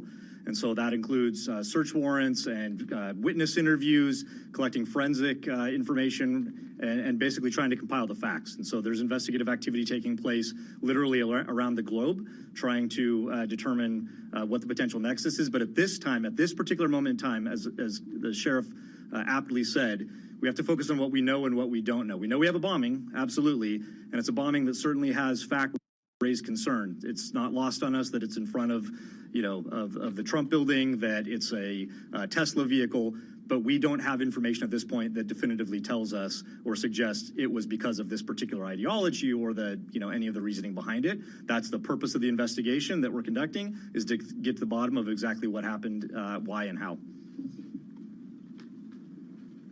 Sir? Tim Caputo with KBC in Los Angeles. You mentioned a number of similarities between this case and the one in New Orleans. How far in the investigation process do you guys go to try to rule out that they are connected, knowing that you already have a couple things that seem to connect them together? So the question is how are we working to rule in or rule out any connections to the New Orleans event? And the answer to that is every tip and lead that comes in, every piece of evidence that comes in, we don't discount it. We work it through it.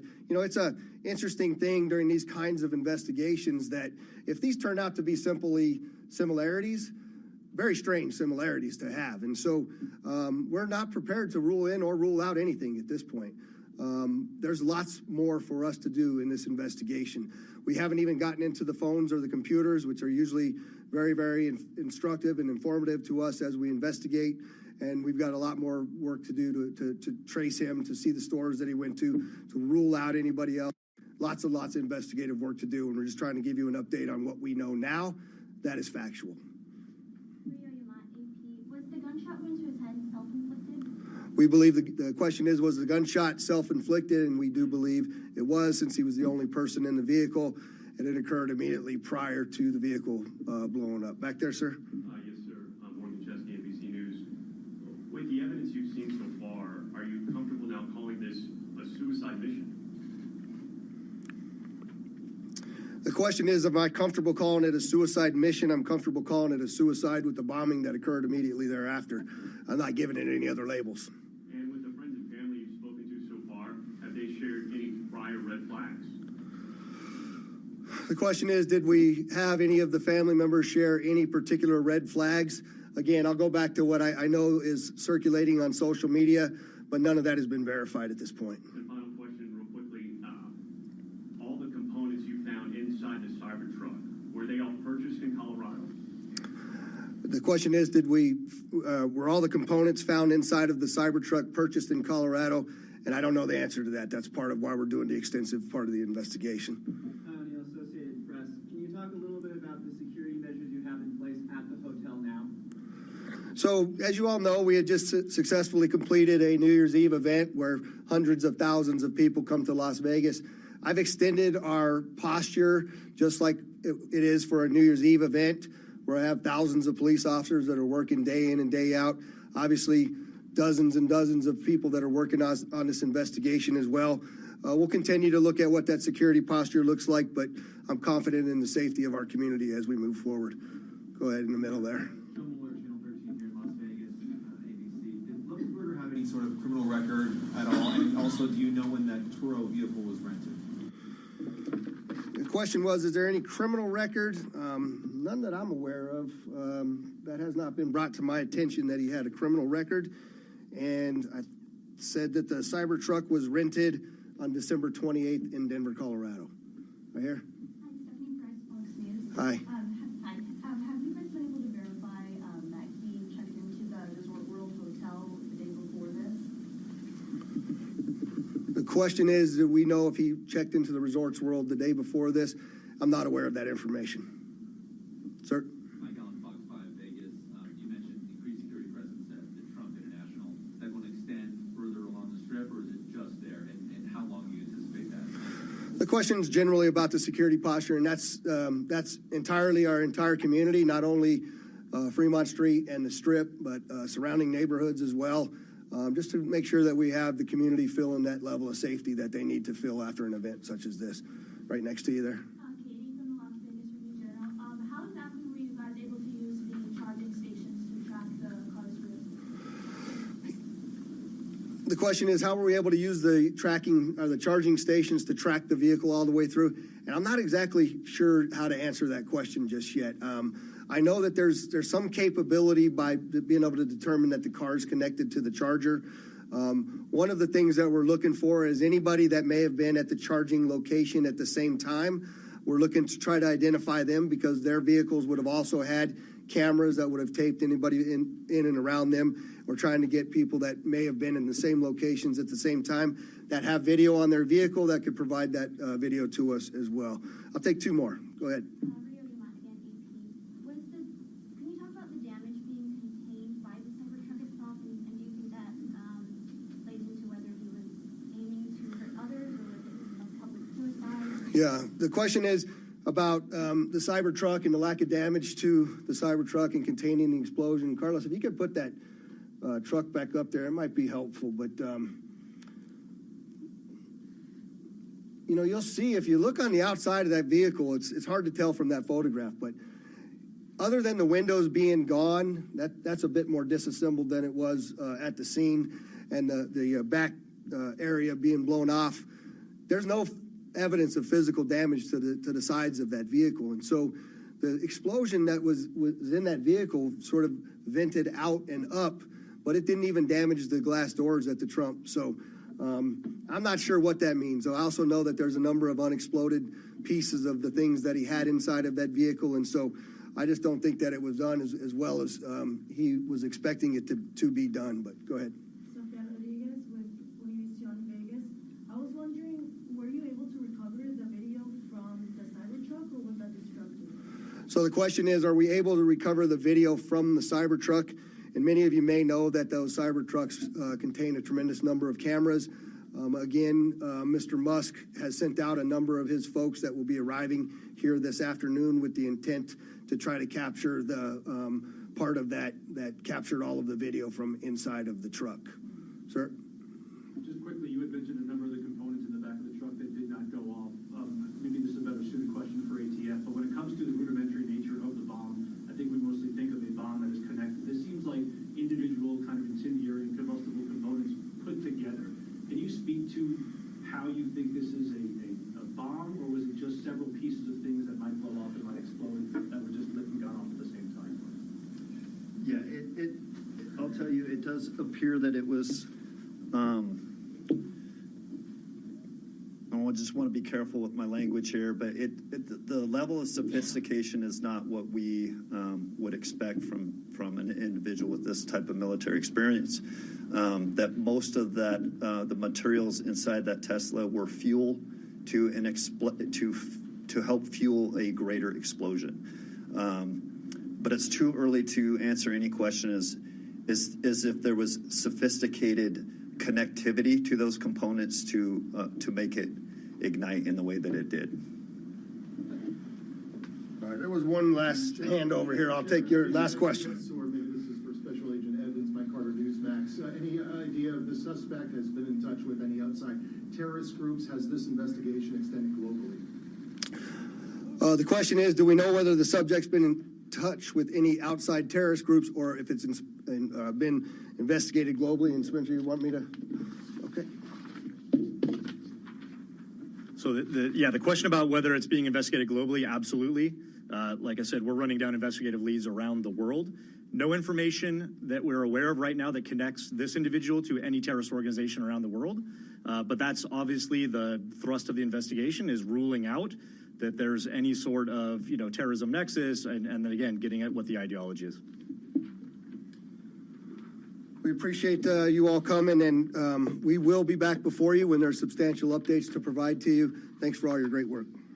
All right, folks, you have been listening to a live press conference there in Las Vegas. The Metropolitan Police Department of Vegas holding that press conference. FBI agent responsible for that division, that area, the Vegas sheriff also, basically, of course, covering what happened when a Tesla Cybertruck exploded outside the Trump Las Vegas hotel. That was hours after a deadly attack in New Orleans, French Quarter on New Year's Eve. That killed at least 15 people, injured dozens. The Cybertruck explosion killing the driver and injuring seven others. But Tim, now we know the driver. We're getting more information about what happened leading right up to that explosion. Yeah, the Las Vegas police have identified Matthew Leivelsberger as the suspect, but they still need to get DNA to identify the suspect. The suspect did have a gunshot wound to the head before blast. The sheriff did note that he believed it was self-inflicted, but that has yet to be confirmed. The Las Vegas police, Carol, also not aware of any other subjects in this case. I think what's also key, as these two incidents happened so close to one another in terms of timing, that connections, not ready to rule in, not ready to rule out, is what we heard from that press conference. Comment made that very strange similarities with the case in New Orleans in terms of what happened in Vegas. The motivation unknown for the Cybertruck blast at that Trump Vegas hotel, that coming from the FBI. No ideology leading to either the president-elect, nor to Elon Musk, nor to Tesla. So there is still more to be known. We should note Tesla staff is planning to arrive this afternoon to assist with the probe. We just heard that from the Las Vegas Metropolitan Police Department. The FBI also saying that the blast is being investigated globally, but there's no current evidence connecting the subject to a terror group. But I will say just one last point, that confident, at least we're hearing from the Las Vegas Metropolitan Police Department, that they are confident in the safety of their community at this point. Let's get to the broader security implications for the United States. Nick Wadhams is back with us, National Security Team Leader at Bloomberg News. He joins us from our D.C. bureau. A lot going on. We continue to get some more elements to this story, more information, Nick. But what are you hearing from your sources or from the U.S. security and intelligence areas and departments about where this goes, or what are the many big questions that maybe are still out there?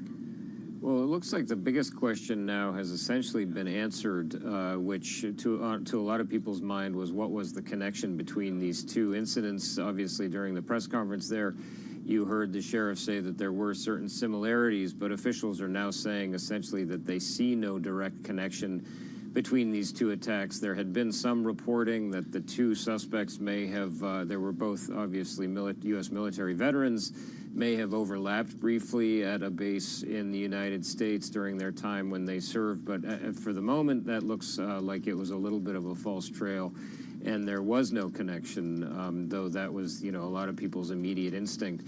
The other thing that really struck me from that press conference was them saying they are looking globally, so trying to figure out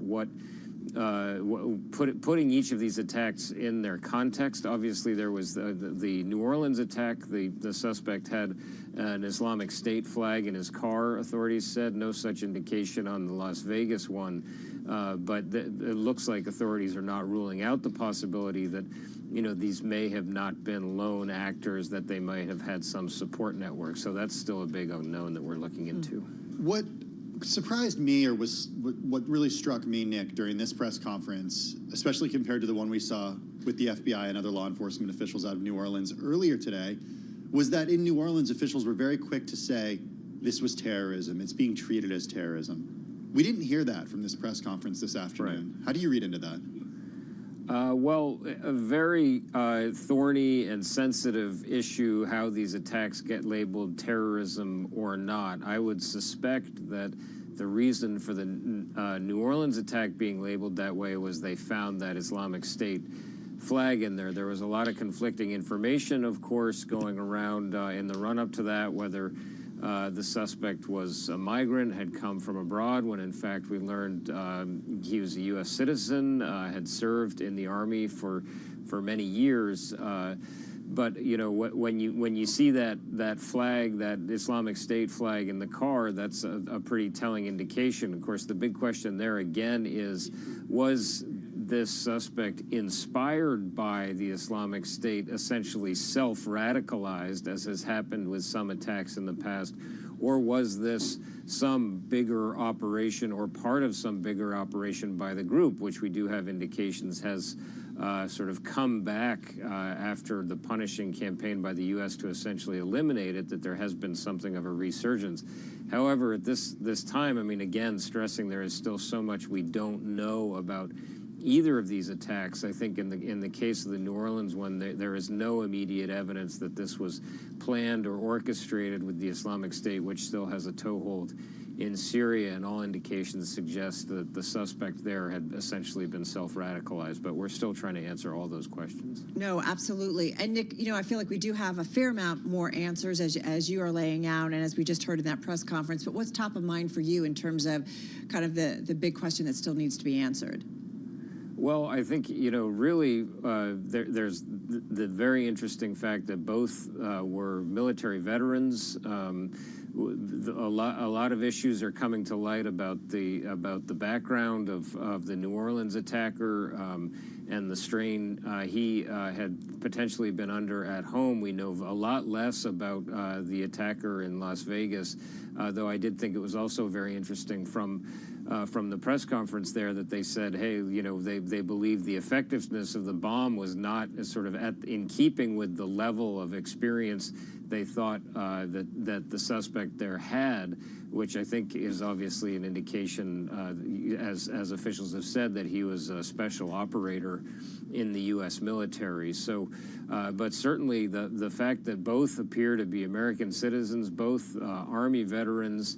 One we know served in Afghanistan. We're still trying to get details of the Las Vegas attacker's military record.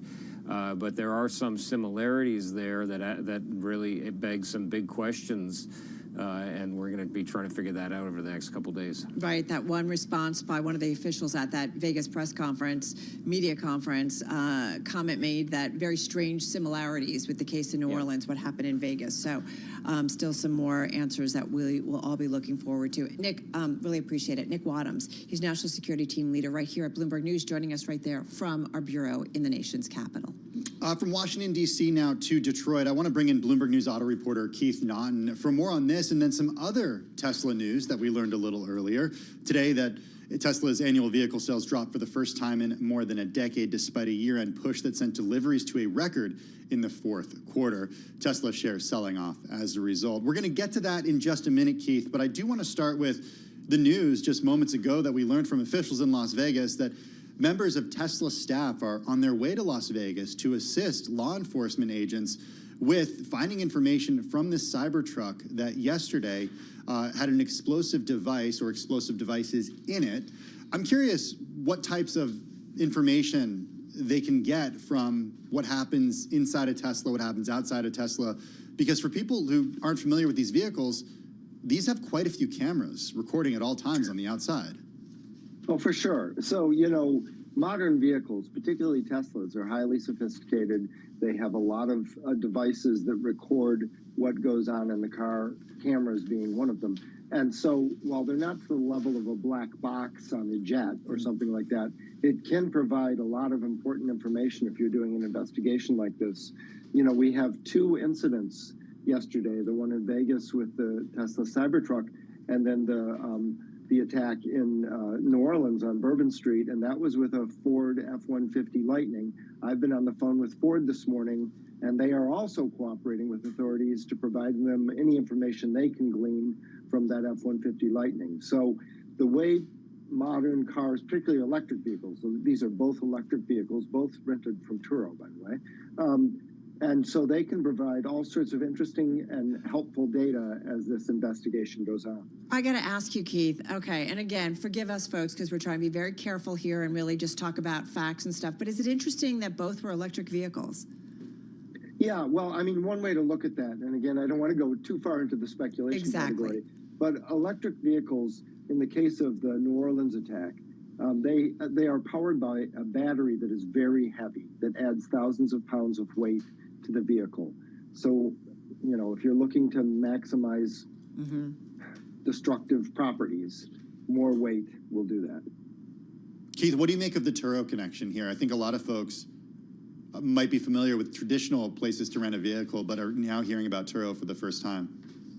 Right, and Turo, you know, it can be a little bit like a automotive Airbnb. Sometimes it's individuals who are renting out their exotic cars. Turo's been known for exotics and for electric vehicles. We don't know, or I don't know the details of how these two were rented and where they come from. I know that in the case of Ford, from my conversations with them, they're trying to help with that. But it is a rental traditionally that has rented more exotic cars, different cars, electric vehicles, not your standard, you know, Hertz and Avis. All right, we're going to move along, and obviously we're going to continue to monitor any headlines that might come out on either situation in New Orleans or in Vegas. But Keith, we initially thought we were going to talk to you about Tesla's sales numbers, which we'd given everybody a heads up on New Year's Eve that we expected there to be some disappointment. I am curious, though. Tesla shares are selling off. Are investors right to be disappointed? Is it a big deal for Tesla? It is a big deal because it's the first decline in annual sales in more than a decade. And to put it in context, when that last drop happened between 2010 and 2011, Tesla was selling about 1,200 vehicles a year back then. It's now selling close to 2 million. Wow. So it's a completely different situation. And, you know, every once in a while, the market is reminded that, yes, Tesla is a car company. And if they don't sell enough cars, they don't make enough money. The stock has been on a tear, particularly since the election, because everyone was excited about the political influence that Elon Musk would have.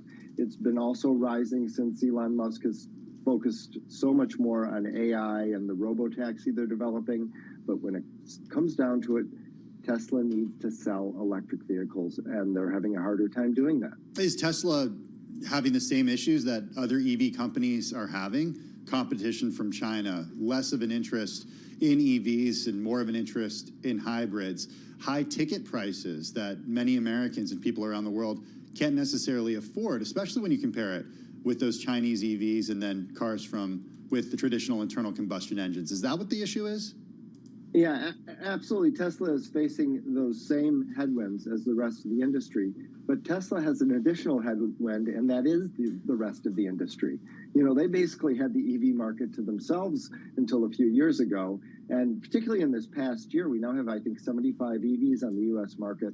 So you have GM coming finally with their EVs, and they're lower priced, where Tesla doesn't have much product to play with. What Tesla really needs to get its volumes back up is this Model Y refresh known as Juniper that's coming next year. That's supposed to be in the mid 30,000 range. Right now, Tesla's average prices are above 40,000, and they've come down a lot because Tesla's resorted to the old-fashioned, you know, marketing incentives that normal car makers do, like 0% financing and free charging. So they've done that, and their prices have come down a bit, but they're still a little high for mainstream buyers. I mean, is Tesla getting to the point, you know, we often talk about a tech company that's, you know, an upstart, you know, on a growth trajectory, kind of owns its market, and then it matures a little bit. Is that kind of what's happening, Keith? I mean, can we kind of put that label on Tesla, or not necessarily? Definitely from its, you know, traditional EV selling business, it has matured at the very time that, as we said, the EV market is slowing. So, you know, it's just a harder sell with EVs right now. The growth rate of EVs last year was in the mid 7%. You know, the year before was 47%. So we're in a very cooling market for pure electric vehicles, and that's all Tesla sells. And Tesla's lineup is really aging, so they desperately need new and refreshed product to reinvigorate their sales. All right, going to leave it on that note. Keith Naughton, thank you so much, auto reporter at Bloomberg News, joining us from Detroit. I should point out that Tesla, though, among those top 50 companies to watch by Business Week, this new list that they put out at the end of the year, and they talk about specifically a bunch of new models coming in 2025, so a lot of reasons that maybe could provide some momentum for the name. That Bloomberg Business Week list among the many stories in our weekend edition of Bloomberg Business Week coming up. Yeah, that's why I just thought it was kind of interesting that even though there's some concern here, those things to worry about. Hey, listen, the other thing, though, we are talking a lot about right now is what's to come overall when it comes to the markets. And this morning, our Bloomberg Live team hosting a live chat on what's ahead for markets in 2025. I moderated along with 3 key members of our Bloomberg team, and this chat conversation was a complement to today's Bloomberg Big Take that is among our most read stories on the Bloomberg. It's all about so much that is coming at investors this year, but how, normally we rely on economic data or expectations for growth or outlooks from strategists, but really it's all about kind of one individual, Tim. Yeah, that person is anything but dull also. We're talking about the president-elect Donald Trump, and 2 of those key members that joined the live chat along with Carol earlier today join us now. With us, we have Bloomberg News senior editor Sam Potter, who wrote the Bloomberg Big Take with us from London. Also here, Bloomberg News global finance correspondent and the co-host of Open Interest on Bloomberg TV, Shonali Basak, joining us from New York City. Sam, I do want to start with you and just talk about how this year's list is a little different because of this individual who is kind of behind everything happening on Wall Street in 2025. Yes, indeed. It's a case that all the calls for once are unified because there's one factor that looms over them, and that's Trump's return to the White House. Essentially, he is bringing a whole new era of government, we expect, but he's also returning with all his trademark unpredictability. So obviously we remember the times of his first term where he would be moving markets in the middle of the night with a tweet. So one of the big questions is what policies is actually going to bring. He has talked a tough line on trade, on tariffs, talked tough on immigration. But as so often with Trump, what he says and what you get are not always the same thing. So what his return has done has added this layer of uncertainty to all of the calls. So everything is caveated with we will have to wait and see what Trump does, but we think this will happen. All right, so Shonali, come on in on this. Certainly what policies we get out of the Trump administration, the Trump White House, are going to be key to what happens among all asset classes. Having said that, though, there's another policy that we're going to be watching very closely. I know you keep a watch on it, is, the yield curve, which will be impacted by Fed policy. That's another thing that's going to impact, pick your asset class this year. Yeah, if you rewound to where we were at this point last year, one of the biggest things investors were betting on was a steepening of the yields curve, and it was such a choppy trade. Now we're sitting here and finally seeing that disinversion, but what does it mean? It also means that you have a real decoupling from the long end to the short end. So Matt Miller, my colleague over on Bloomberg Interest, had shared a chart this morning that I thought was remarkable, which was the move downwards in the Fed fund rate and the move upwards in the 10-year yield, and just how stark that difference is getting. Yes, that might be good for the yield curve, but it also means that there are a lot of factors that are driving up long-term interest rates that might keep certain costs of borrowing higher, particularly when it comes to mortgage rates, which are dangerously close again to 7% here in the United States. There is a lot of questions around what that means. A lot of investors are looking at that 4.5% mark, which we've already hit on the 10-year. But then we spoke to Julian Emanuel over at Evercore ISI just this morning. He's also watching 4.75 and 5% on that 10-year as well, because investors are watching for a ripple effect for that bond market. If it starts to float higher on that longer end, does that start to seep into risk appetite, because that traditional discounting model does incorporate what longer term interest rates look like? That's certainly of concern. And one of the other things that came up, I thought, big time on the conversation we had, the live conversation this morning, is inflation, Sam, and whether or not, we've come way down in the last 12 months, the last year. But nonetheless, it does feel like the narrative out there is some concerns that either some of the Trump policies will be inflationary and that we still will be, to some extent, maybe a little bit on inflation watch. Yes, indeed. I think there was a pretty reliable consensus across the calls that inflation, while it has come down and is to a degree going to be contained, the Fed is really going to struggle to get down to the 2% target. Indeed, most people don't think that's going to happen. As you just mentioned, some Trump policies, if they come as he's promised, they are going to be inflationary. An immigration crackdown could hit the labor market. The tariffs could put up the price of goods. So overall, the expectation is the Fed is not going to be able to cut quite as fast or as far as they otherwise might have done. And indeed, some of the calls suggesting that the market was over optimistic about rate cuts. And bear in mind, these outlooks, many of them published over a few weeks ago now. So perhaps these recent bond moves reflect the fact that they were right, that the market was overly confident of cuts, and maybe the market's now adjusting. Yeah, go ahead. No, go ahead, please. Well, I was going to say, Sam, we did see the mega cap tech names just rally in 2024 and in 2023. AI powering these companies to new highs. NVIDIA triple-digit gains once again after rising by triple digits in 2023. What did the folks you spoke to say about AI and how it could fuel momentum, or how to be cautious of it? So the view on AI has been such a runaway kind of juggernaut in the market that no one really wants to stick their neck out and stand in front of the juggernaut. So mostly calls were bullish on AI, not necessarily because the mega caps can keep on rising. These are the guys who are developing the tech, but more that Wall Street thinks that further industries can adopt the technology more, like the technology can make its way into more companies and make them more productive. And also that simply to drive this technology, we need data centers, we need more power stations, we need to update the grid. So strategists and analysts see a lot more capital investment has to come from some of these big companies. And they see this as a positive, that this greater investment is going to help many companies in the U.S. Which is why we get so focused on earnings. And I want to go back to you, Sonali, because earnings kicking off in just a couple of weeks, right, with the big banks and the big financials. And, that fundamentally will tell us whether or not, too, there is some more momentum to run when it comes to the equity side of things. Or do, CEOs, the big banks and others kind of come out with some concerns about the outlook?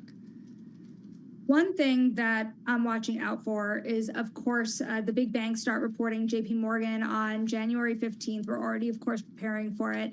And how do they come out about the U.S. consumer? We're looking at JP Morgan, Citigroup, talking about their massive credit card books here. And are they seeing more of a deterioration or not? Remember, consumer spending has been a big part of the story. And the more recent rebound we've seen in equity markets, a lot of investors trying to broaden outside of the Magnificent Seven and further into other sectors, consumer discretionary being one of them. But we've seen a major bifurcation where lower income consumers have not been keeping up in the same way as higher income ones. Even look at Walmart in the last earnings cycle. I had talked about a lot of the growth coming from people earning $100,000 or more.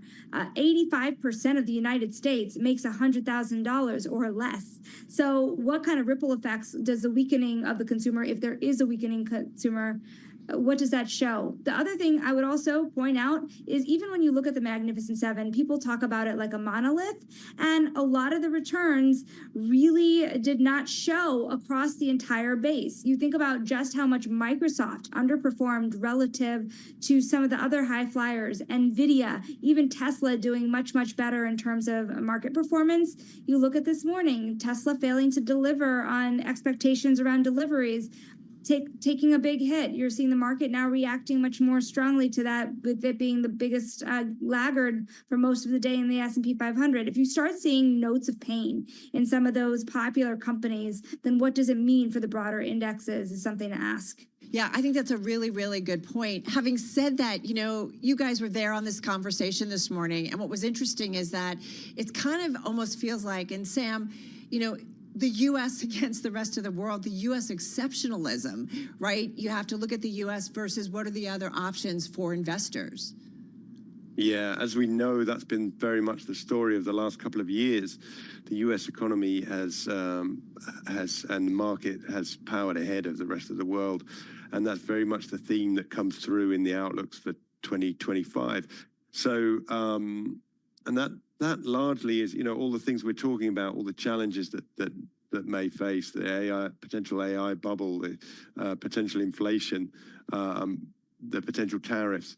They are all real potential headwinds, but what investors and what Wall Street is looking at is the rest of the world. And they're saying, well, how does the rest of the world look? And they look at Europe, and we have political issues, France struggling with its government, Germany heading into elections too. Very, very little growth and little optimism about growth in Europe. We've got China in the middle of a deceleration and not yet managing to sort of reignite things there. So when you look at the globe as a global investment potential, the US still stands head and shoulders, especially with Trump coming in and expectations or hopes that he's going to be pro-business, and that could be good for assets and good for Wall Street. Hey, very briefly, sort of a very quick question to each of you. Sonali, I want to start with you. There's a lot that we didn't see coming, or that banks didn't see coming, analysts didn't see coming, that happened in 2024. It's one thing to expect things, but expecting the unexpected is also something. What's some black swan event that could happen in 2025 that could just really change the way things look? I'm going to steal from Sam. A little earlier, he mentioned the term gray swan, and that was my favorite term, because even Nassim Taleb, who is the author of The Black Swan, will tell you it's just the multitude of things out there that are slow-burning train wrecks, right? Slow-moving train wrecks that seem to be impacting the markets in a big, big, big way. So one question I have is, you've seen tremendous, tremendous, tremendous volatility in bond markets and currency markets around the world. We have not seen that same type of volatility in a really, really large way on the index level in the US. How much volatility are investors going to experience this year? And is it going to show an uglier face at any point in time? All right, Sam, feel free to steal from Sonali and stuff that you heard earlier. What's your black swan? Possibly, potentially. I mean, this is what black swans, we don't know. Okay, well, I'm going to build on what Sonali said and actually say one of the things that I didn't see a lot of talk about in the outlooks was extended positioning. Aside from, big tech looks expensive. We've spent a year seeing all these crazy options activity, record options activity, and all these crazy exotic ETF structures being built out. And having covered ETFs for several years, I know that sometimes the unexpected can come from hidden in those wonky little products. Definitely keeps us on our toes. Listen, you guys rock. You rocked this morning. You did again today. Thank you so much. So appreciate bringing this out to our audience across all our platforms. Sam Potter, senior editor at Bloomberg News, getting a little bit late there over there in London. So Sam, thanks for staying up. Sonali Basak, global finance correspondent at Bloomberg News. Always appreciate her input too, joining us right here in New York City. A little over an hour until the markets close here in the U.S. We're off our worst levels of the day, but still seeing declines across the major indices. The Dow Jones down 0.4%. The S&P 500 down 0.4%, as is the NASDAQ Composite. All right, let's get now to someone who's got to make investment bets. And he recently wrote about the parallel between the dot-com bubble and today's AI-driven euphoria. He says we are in the late stages of a major financial euphoria episode. We welcome back Bill Smead, CIO over at Smead Capital Management. They've got approximately $7.5 billion in assets under management. Bill joining us on this Thursday. It is Thursday. It's a new year. Joining us from Phoenix, Arizona. Bill, good to have you back with us. Happy New Year. I don't know. Tell us about this parallel between the dot-com bubble and the AI. We've talked about this actually a fair amount here at Bloomberg. Does it burst then at some point? And how do you tell, or any indication of when that happens? Well, I listened to your prior segment. This won't be a black swan. This will be an in-your-face duck. In other words, it is absolutely inevitable. Here's what I love about the current euphoria. All the other euphorias front-loaded the stock prices of the beneficiaries of the new legitimate business development. So in 29, it was front-loading the excitement about radio, and RCA was the NVIDIA. And then in 69, 70, it was landing on the moon and the semiconductor, and ultimately peaked out with the Nifty 50. And then in 99, it was the internet was going to change our life. Did they succeed? Did all those legitimate developments play out and get used dramatically more and completely changed the way Americans operated? The answer is yes. And did people get crushed in the stock market in all prior cases? And the answer is yes. So if you own the momentum trades of the last 3 or 4 years, whether it be a year from now or a month from now or 3 weeks ago, the pain that people are going to get exhibited on them versus the trade-off of an additional year of glorious success like the last 2 years will be, it's a bad risk-reward relationship. And it's right in front of everyone's face. It's not a black swan. It's not hidden anywhere. And your friend in London made the right call. We've got 15 different indicators, not just the option trading. Virtually every measurement tool for measuring historical stock market valuation is at the absolute 98th percentile or higher right now. All right, so then if we agree with you, then what happens? Like, how much of a market decline? How much has to be kind of taken off? What kind of froth needs to be taken off in your view to make it more normalized? Yeah, I think you go to 73, 74, and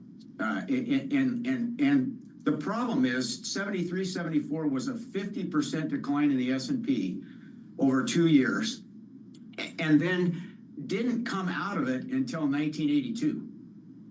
Right, the Dow used to be the primary benchmark at that time, and the Dow kept peaking out at 1,000, including in 1972, and then we started from 775 on the Dow at the bottom in August of 1982.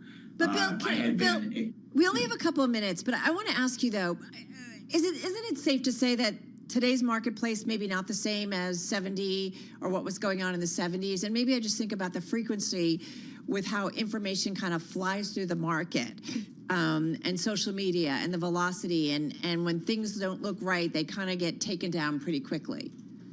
Yeah, it's different this time, I think is what you're asking. It is different. It's always different this time. It's always different, but the similarities is what kill you.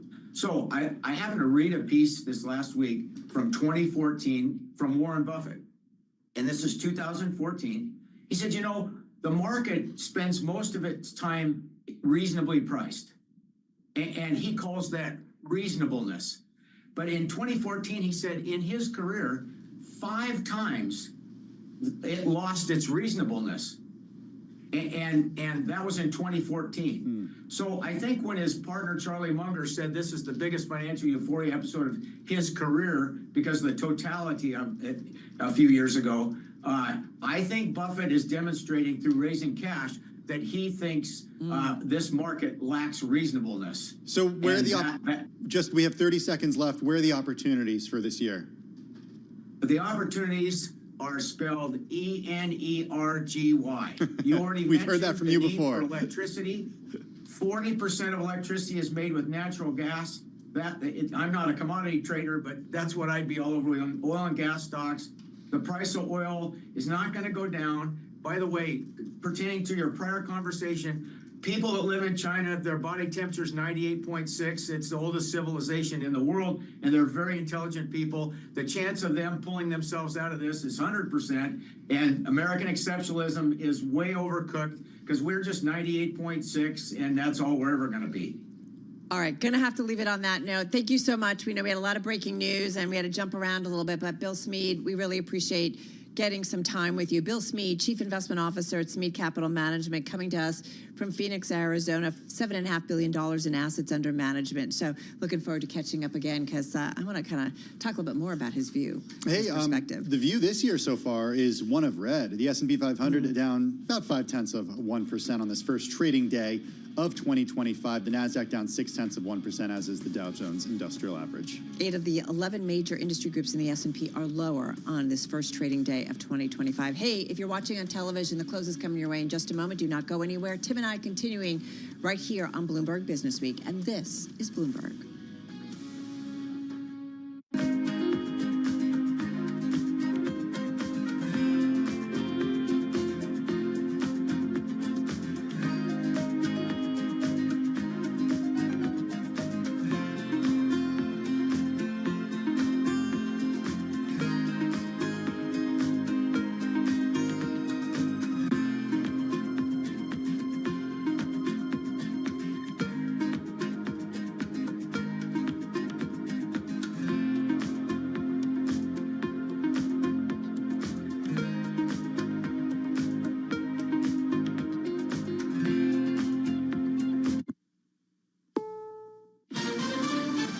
CBS News on the Hour, sponsored by O'Reilly Auto Parts. I'm Michael Wallace. New Orleans has reopened Bourbon Street, the site of yesterday's deadly truck attack. The Sugar Bowl kicks off an hour from now at the city's Superdome.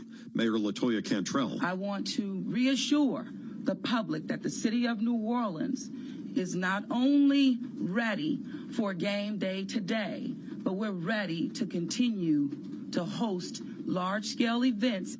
New Orleans hosts the Super Bowl next month. WWL Radio's Dave Cohen has the latest on the investigation into the truck attack. A day after federal authorities said 42-year-old Shamsuddin Jabbar was likely working with other co-conspirators, today they say they no longer believe that. We're confident at this point that there is no accomplices. FBI Deputy Assistant Director Christopher Rea now says they believe that Jabbar was a lone wolf.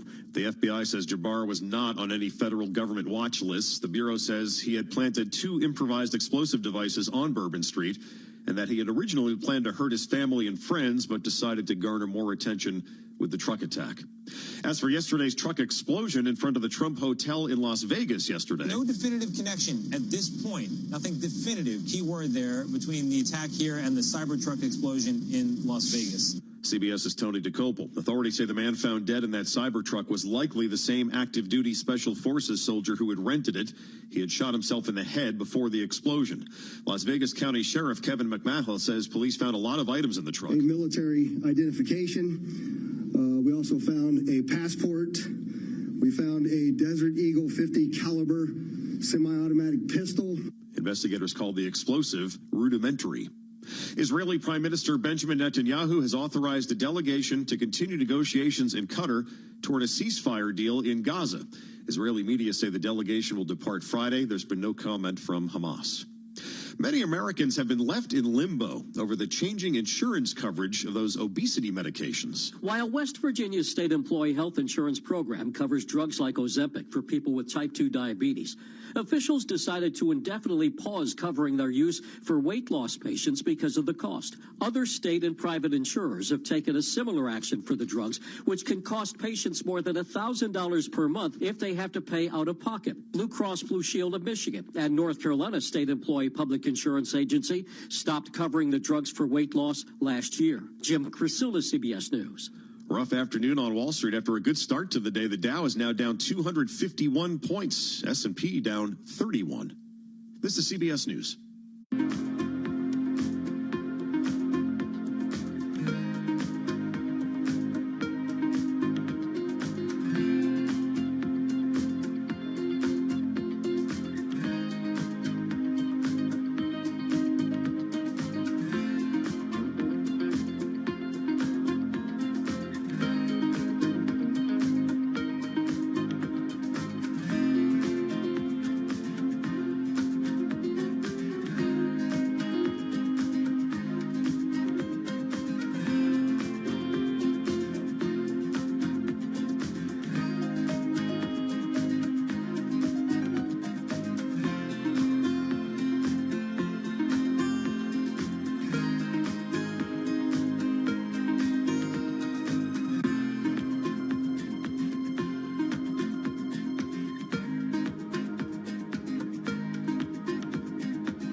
TradeMastersHub.com. When the new Congress convenes tomorrow, House Republicans plan to make it more difficult to oust the House Speaker. CBS's Michael Toscano has the story. Infighting has made governing difficult for Republicans who continue to have a razor-thin majority in the House. And the rule they created in the last session, allowing a single member to trigger a no-confidence vote to remove the Speaker, didn't help. The new rules package will raise that number to 9. The House is expected to vote Friday to adopt the rules package after members elect a Speaker and are sworn in. Michael Toscano, CBS News, Washington. The first meteor shower of the new year will peak early tomorrow morning. The quadrantrids have the potential of up to 200 meteors per hour, though NASA says 20 to 30 an hour is more realistic. They'll be seen best from the northern hemisphere just before dawn. People in the northwest and Pacific regions will have the best viewing opportunities. The quadrantids are known for their bright fireball meteors with larger explosions of light and color than your typical meteors. Michael Wallace, CBS News.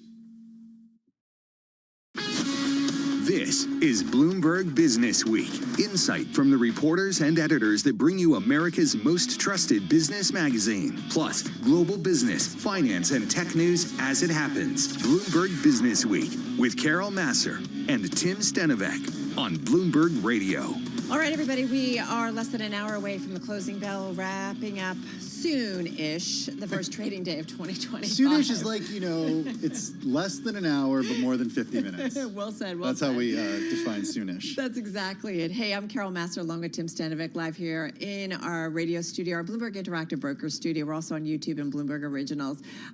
Hey, we've got a memo. Well, we don't have a memo, but our Andreas Kluth does. Memo to Donald Trump and Xi Jinping of China. When America and China cooperate, people live. When they don't, people die. So we're going to get into this because he makes the case, Andreas Kluth does, the case for paranoid optimism under the next Trump administration. Paranoid optimism, it's a phrase from his old editor. We're going to dive into what it means. I'm intrigued. I am too. I'm very intrigued. Hey, venture capital in 2025. Heard of it? Yeah, we're going to talk a little bit later to Jessie Draper. She's founding partner over at Halogen Ventures. They've invested in more than 75 female-led companies. We talk a lot about representation when it comes to who gets venture capital money. Right. What's it going to look like? Even though there's been some improvements in recent years, what's it going to look like under the next 4 years? For women and minorities, it's not easy, that's for sure. Hey, listen, we're also going to get a good read on what's going on in the Restaurant Association. The CEO of IFMA, the Food Away from Home Association, on 2025 restaurant and food service outlook. What's going on? I mean, people are still eating out, people are traveling, so we'll see what he has to say. There was some really interesting growth from the economic team over at the USDA that talked about growth in spending on food outside the home between 2022 and 2023. The 2024 numbers aren't out yet. You mean the pandemic era? Exactly. Yeah, people are still spending serious money outside the home. Yeah, and it's expensive. I know that firsthand. We're also going to get into talking a little bit about, I don't know, Generation Beta. This is really cool. I haven't heard this term. I didn't hear about it until this morning. So basically, it's the generation to come, right? The current generation, and they were born yesterday. They're babies. Up till They're 2032, I believe. They're little critters. What do you think? Was I born yesterday? No. Yeah. No. If you're Generation Beta, you were. So we're going to talk about longevity. We're going to talk about what's top of mind. The investment industry watches generation to generation to get an idea of kind of what they're going to need in terms of financial services or investing. So looking forward to that one as well. First up, though, let's get to the trading day because we are definitely off our best levels of the session. Here's Charlie Pelley. Thank you very much indeed. Just about 53 minutes to go until that closing bell clangs on this first trading day of the brand new year. Red on the screen right now with the S&P down 23. Drop there of 0.4%. We've got the Dow down 176, also down 0.4%, while NASDAQ down 87 for the NASDAQ Composite Index. That's a drop right now of just about 0.5%. 10-year 4.56%. The 2-year right now at 4.24%. Gold is up $31 the ounce, up 1.2%, and West Texas Intermediate crude up 2.1%, 73.23 a barrel. Bitcoin right now up 2.9%. Bitcoin 97,471. But it is a down first trading day of the new year, and Marianne Bartels, chief investment strategist at Sanctuary Securities, says there are plenty of positives that do bode well for markets. Even though the Fed may be slowing down its rate cuts, rates are coming down, and that's stimulative. And then, talk about this almost $7 trillion in cash on the sidelines. Everyone is not in yet. So I do think that the markets will do well this year. There may still be some bucking. We certainly saw the bull buck going into the end of the year, but I don't think it's going to derail the bull trend for the market. Marianne Bartels of Sanctuary Securities. Again, the S&P now lower by 0.3%. For on-demand news, 24 hours a day. Subscribe to Bloomberg News now wherever you get your podcasts. I'm Charlie Pelleton. That is a Bloomberg Business Flash. Hey, thanks so much for that update, Charlie Pellet. Do appreciate it. Well, with a terrorist attack in New Orleans, a deadly explosion in Las Vegas, a power vacuum in the Middle East, a Russian and North Korean alliance against Ukraine, and China adding another 100 atomic warheads to its arsenal last year, there's a lot of room for anxiety going into the new year. Oh my God, you're just stressing me out. I'm sorry. Yet, Bloomberg Opinion's Andreas Kluth writes that the year, quote, deserves to be greeted with what one of his former editors calls paranoid optimism. Andreas Kluth is a columnist for Bloomberg Opinion who covers U.S. diplomacy, national security, and geopolitics. He joins us from Washington, D.C. You can check out his column and more from Bloomberg Opinion on the Bloomberg terminal at OPIN Go and at Bloomberg.com/opinion. Andreas, what is paranoid optimism? It is what it sounds like, that your default stance, psychological stance to a new situation is optimism, but you're paranoid. Apparently, it originally comes from vintners, like their vineyards, their vineyards. The grapes are doing well, but there could be frost. And at the moment, we're all waiting for an inauguration. We're in a sort of a liminal state with all these. That was a partial list of world problems you read out. There are a few more.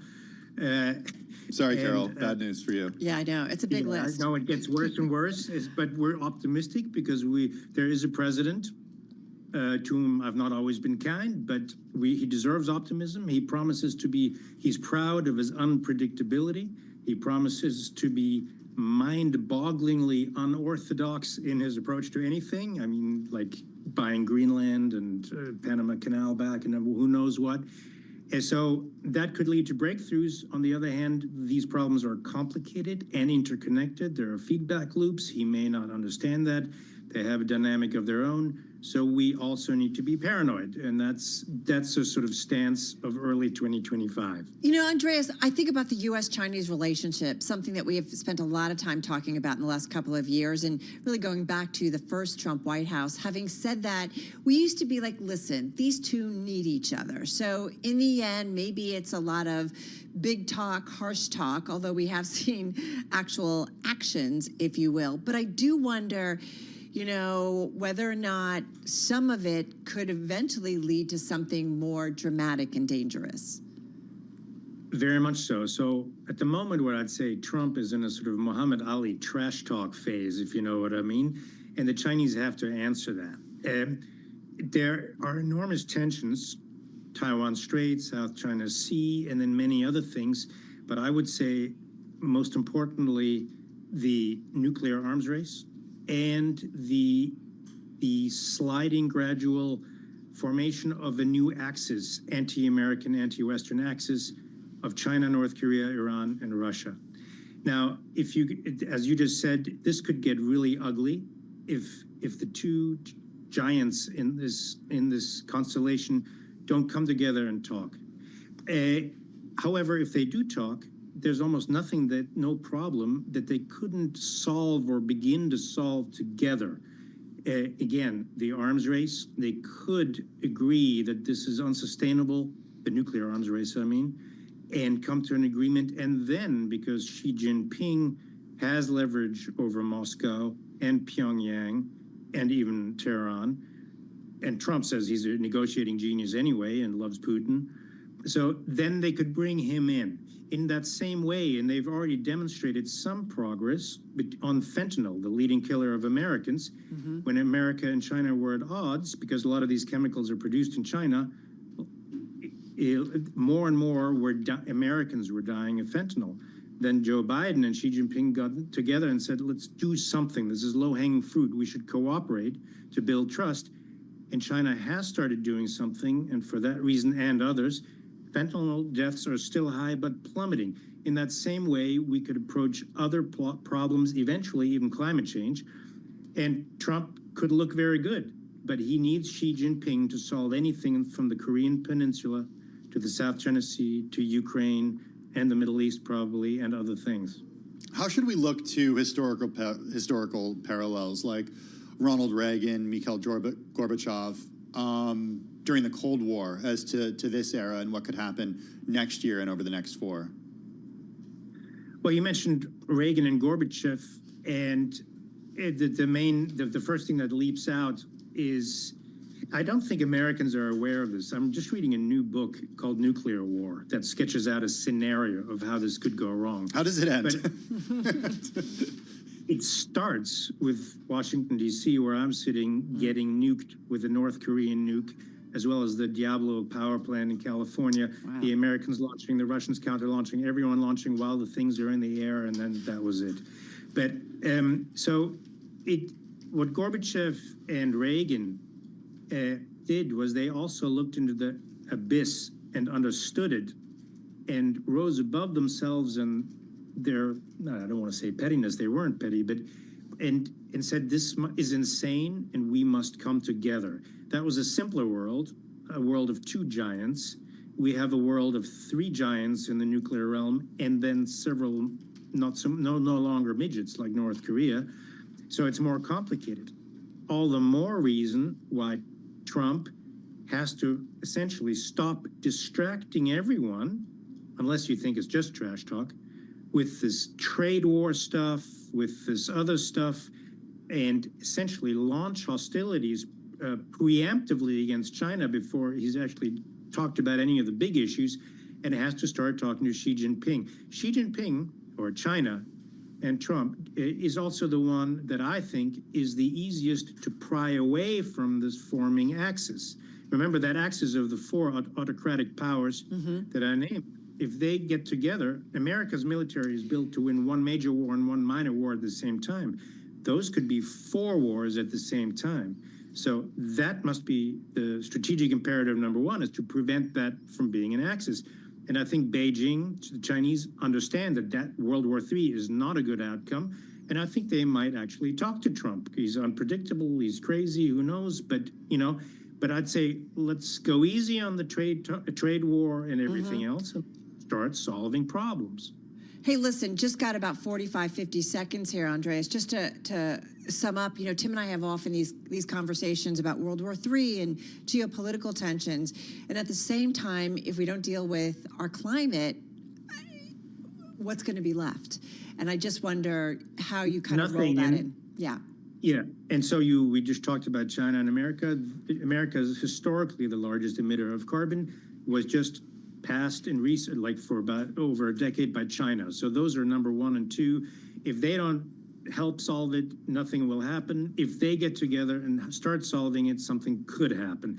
So we need to. Unfortunately, that is not exactly high on Trump's priorities list, but that needs to happen as well. They could start there maybe and do something to build trust, and then go to the other issues like nuclear, the arms race.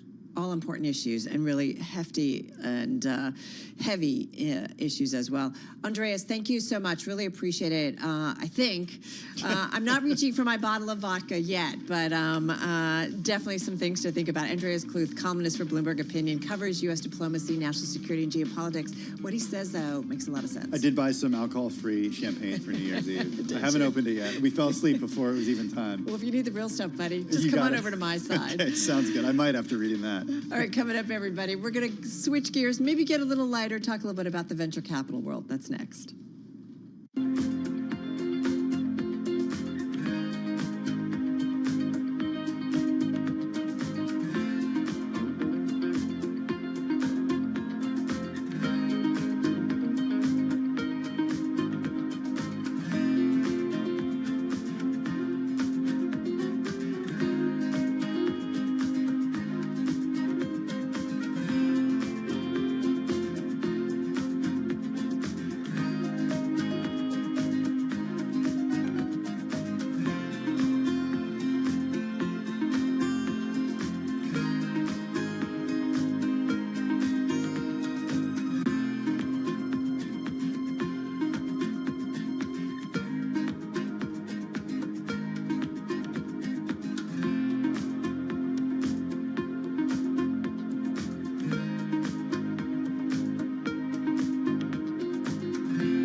It's 3:21 on Wall Street. We do check markets all day long here at Bloomberg. We are off session lows, but we are still looking at a down back to work Thursday. It is the first trading day of the new year. The Dow, the S&P, NASDAQ right now all in the red.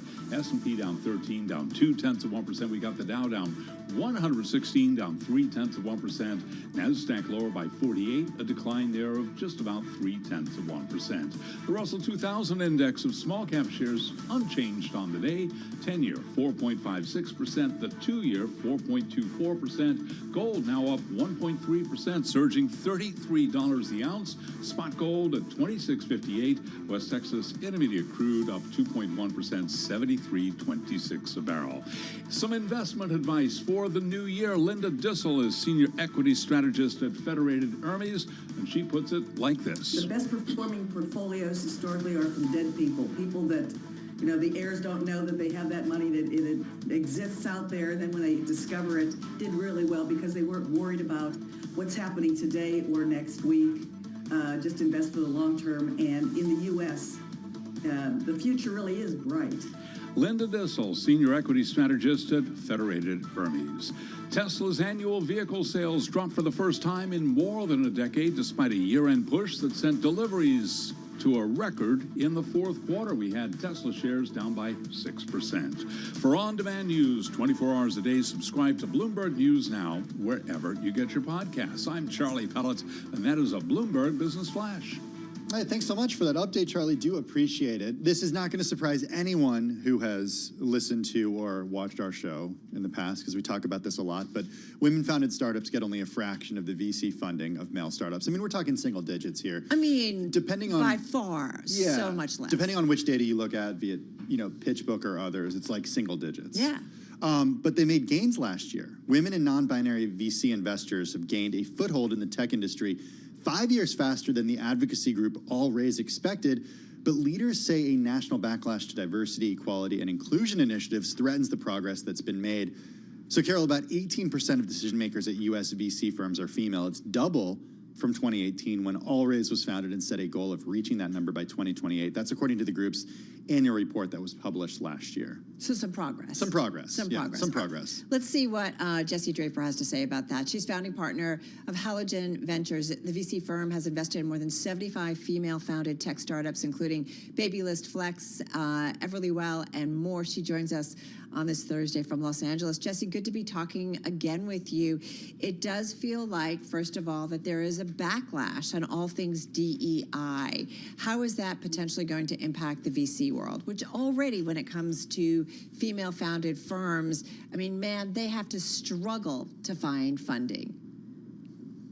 They do have to struggle to find funding, but, you know, the best companies will get funded. I think the most important thing right now that we think about is just getting capital into the hands of women, and that could be a female on the founding team. Like at Halogen Ventures, when we invest, there has to be a female on the founding team, and we're still part of one of the largest raises of 2024, which was a $1.9 billion raise with a female on the founding team, and it's called Metropolis. It's a parking technology company. You know, there's no lack of incredible deals being started by women. I think it's about looking at the world a little differently, getting into new networks, and breaking out of like our traditional way of deploying capital. Also, thank you for having me again, Carol and Tim. It's good to be here. Happy New Year. You're welcome. You're welcome. You know, Happy New Year. I was just looking at Tim, and I'm just saying, listen, part of the reason it's fun to do a show, man, woman, whatever, like some diversity, like we do look at things differently, Tim, and I do think about what's being lost in the VC world by not looking at female-founded firms who look at the world differently and maybe what's needed. Well, Jessie, talk a little bit about networks, because this is something you absolutely understand, being in the space and essentially growing up in the space. What are networks when it comes to venture capital? Pull the curtain back a little bit. So I look at it as networks and tech ecosystems. So when I think about networks, you know, I think women lack those networks. Traditionally, men have, passed the pocketbooks down from generation to generation, and we need to like break the women in there. right now is the largest transference of generational wealth, and the majority of that's actually going to be going to women. So we need women investing, and we need capital going to women, which hopefully will inevitably happen. We are, I think about networks, and you would start with, say, Stanford, where Silicon Valley is, where I literally grew up. I've lived in LA for 20 years, but Stanford started the first sort of technology ecosystem as we know it. And these typically begin with a university. And so you build that out, because then great talent comes from the university, great ideas come from the university, and ultimately great companies spin out of that university. So, you look at the great tech ecosystems across the country, those networks are starting to broaden, because we're now seeing many more than just 12 technology cities across the country. We at Halogen Ventures actually just announced that we were the first out-of-state investment that Innovate Alabama made into a fund. And so we've partnered with Innovate Alabama, and we have been going and researching and digging in and meeting with hundreds of entrepreneurs in Alabama. And I have to say, even I was surprised by, I hadn't spent a ton of time in Alabama. I don't know that a lot of people in California have. I shouldn't generalize there, but there are some amazing tech ecosystems there. There's world-class universities, over 50 Fortune 500 companies represented. 2 are actually based there. A lot of great aerospace, ag tech, and I'm blown away by the incredible talent in Alabama. And I think we just need to start looking at new tech ecosystems, starting with new universities in different locations. There's a lot going on in the South, and we're really trying to capitalize on that. I think also as a strategy, we're really thinking, how do we get out of those typical networks where people are only investing in the Stanfords and the Harvards of the world, which, we have Stanfords and Harvards in our portfolio as well, but I think it's important to create a well-diversified portfolio. And if you look at ecosystems around the world, even in like sub-Saharan Africa, they often give capital to the women to build the community and build the ecosystem and build the wealth for families. Right, go back to Muhammad Yunus, right, in the Grameen Bank. Problem. No, you think about micro, investing, micro lending in particular. It was to the woman, because she would put the money to work, and sometimes it was making baskets or doing something that seemed so basic, but it created income for that family, and she paid back the loan, and it created a better life for that family. I want to go back, though, to what you're saying about working with Alabama and some other universities. It reminds me of Steve Case, the AOL co-founder, and his Rise of the Rest, yeah. Yeah, exactly. Yes, Rise of the Rest. Yeah, and the future of technology being outside Silicon Valley. Talk to us a little bit about your portfolio and what you're, in a world where we spend so much time talking about artificial intelligence and generative AI and super high-tech things going on and autonomous driving and robots. Like, what is it that, where you are putting your VC money at this point? Yeah, thank you for asking that. So we have over 75 companies now, and 5 of those are current unicorns. We're still young in the space, but we're doing fantastic. I'm really proud of our portfolio. And we're excited about investing in Alabama, because Alabama is actually, unfortunately, listed as 50th in quite a few things. Education among them, but most pertinent to Halogen, it is ranked 50th for female founders. And so we really wanted to make change there, and Innovate Alabama was excited about our thesis. Our current thesis is around future of family. How do you support the family at work, at home, the physical health of the family, and the financial health of the family? And the reason we invested in that is it's actually a research-based thesis that we created, because we looked at our past 2 portfolios and realized about a dozen of our companies were in the child care and future of family space, which is a $7.5 trillion opportunity. And these are companies like Binti, Solving Adoption, now in 400 social services agencies across the country. Upwards, which has 66,000 in-home vetted childcare locations for the 0 to 6-year-old. This is the most affordable option for childcare below the age of 6 in the United States, which is a place we've completely forgotten about children, and also the most important to invest in, because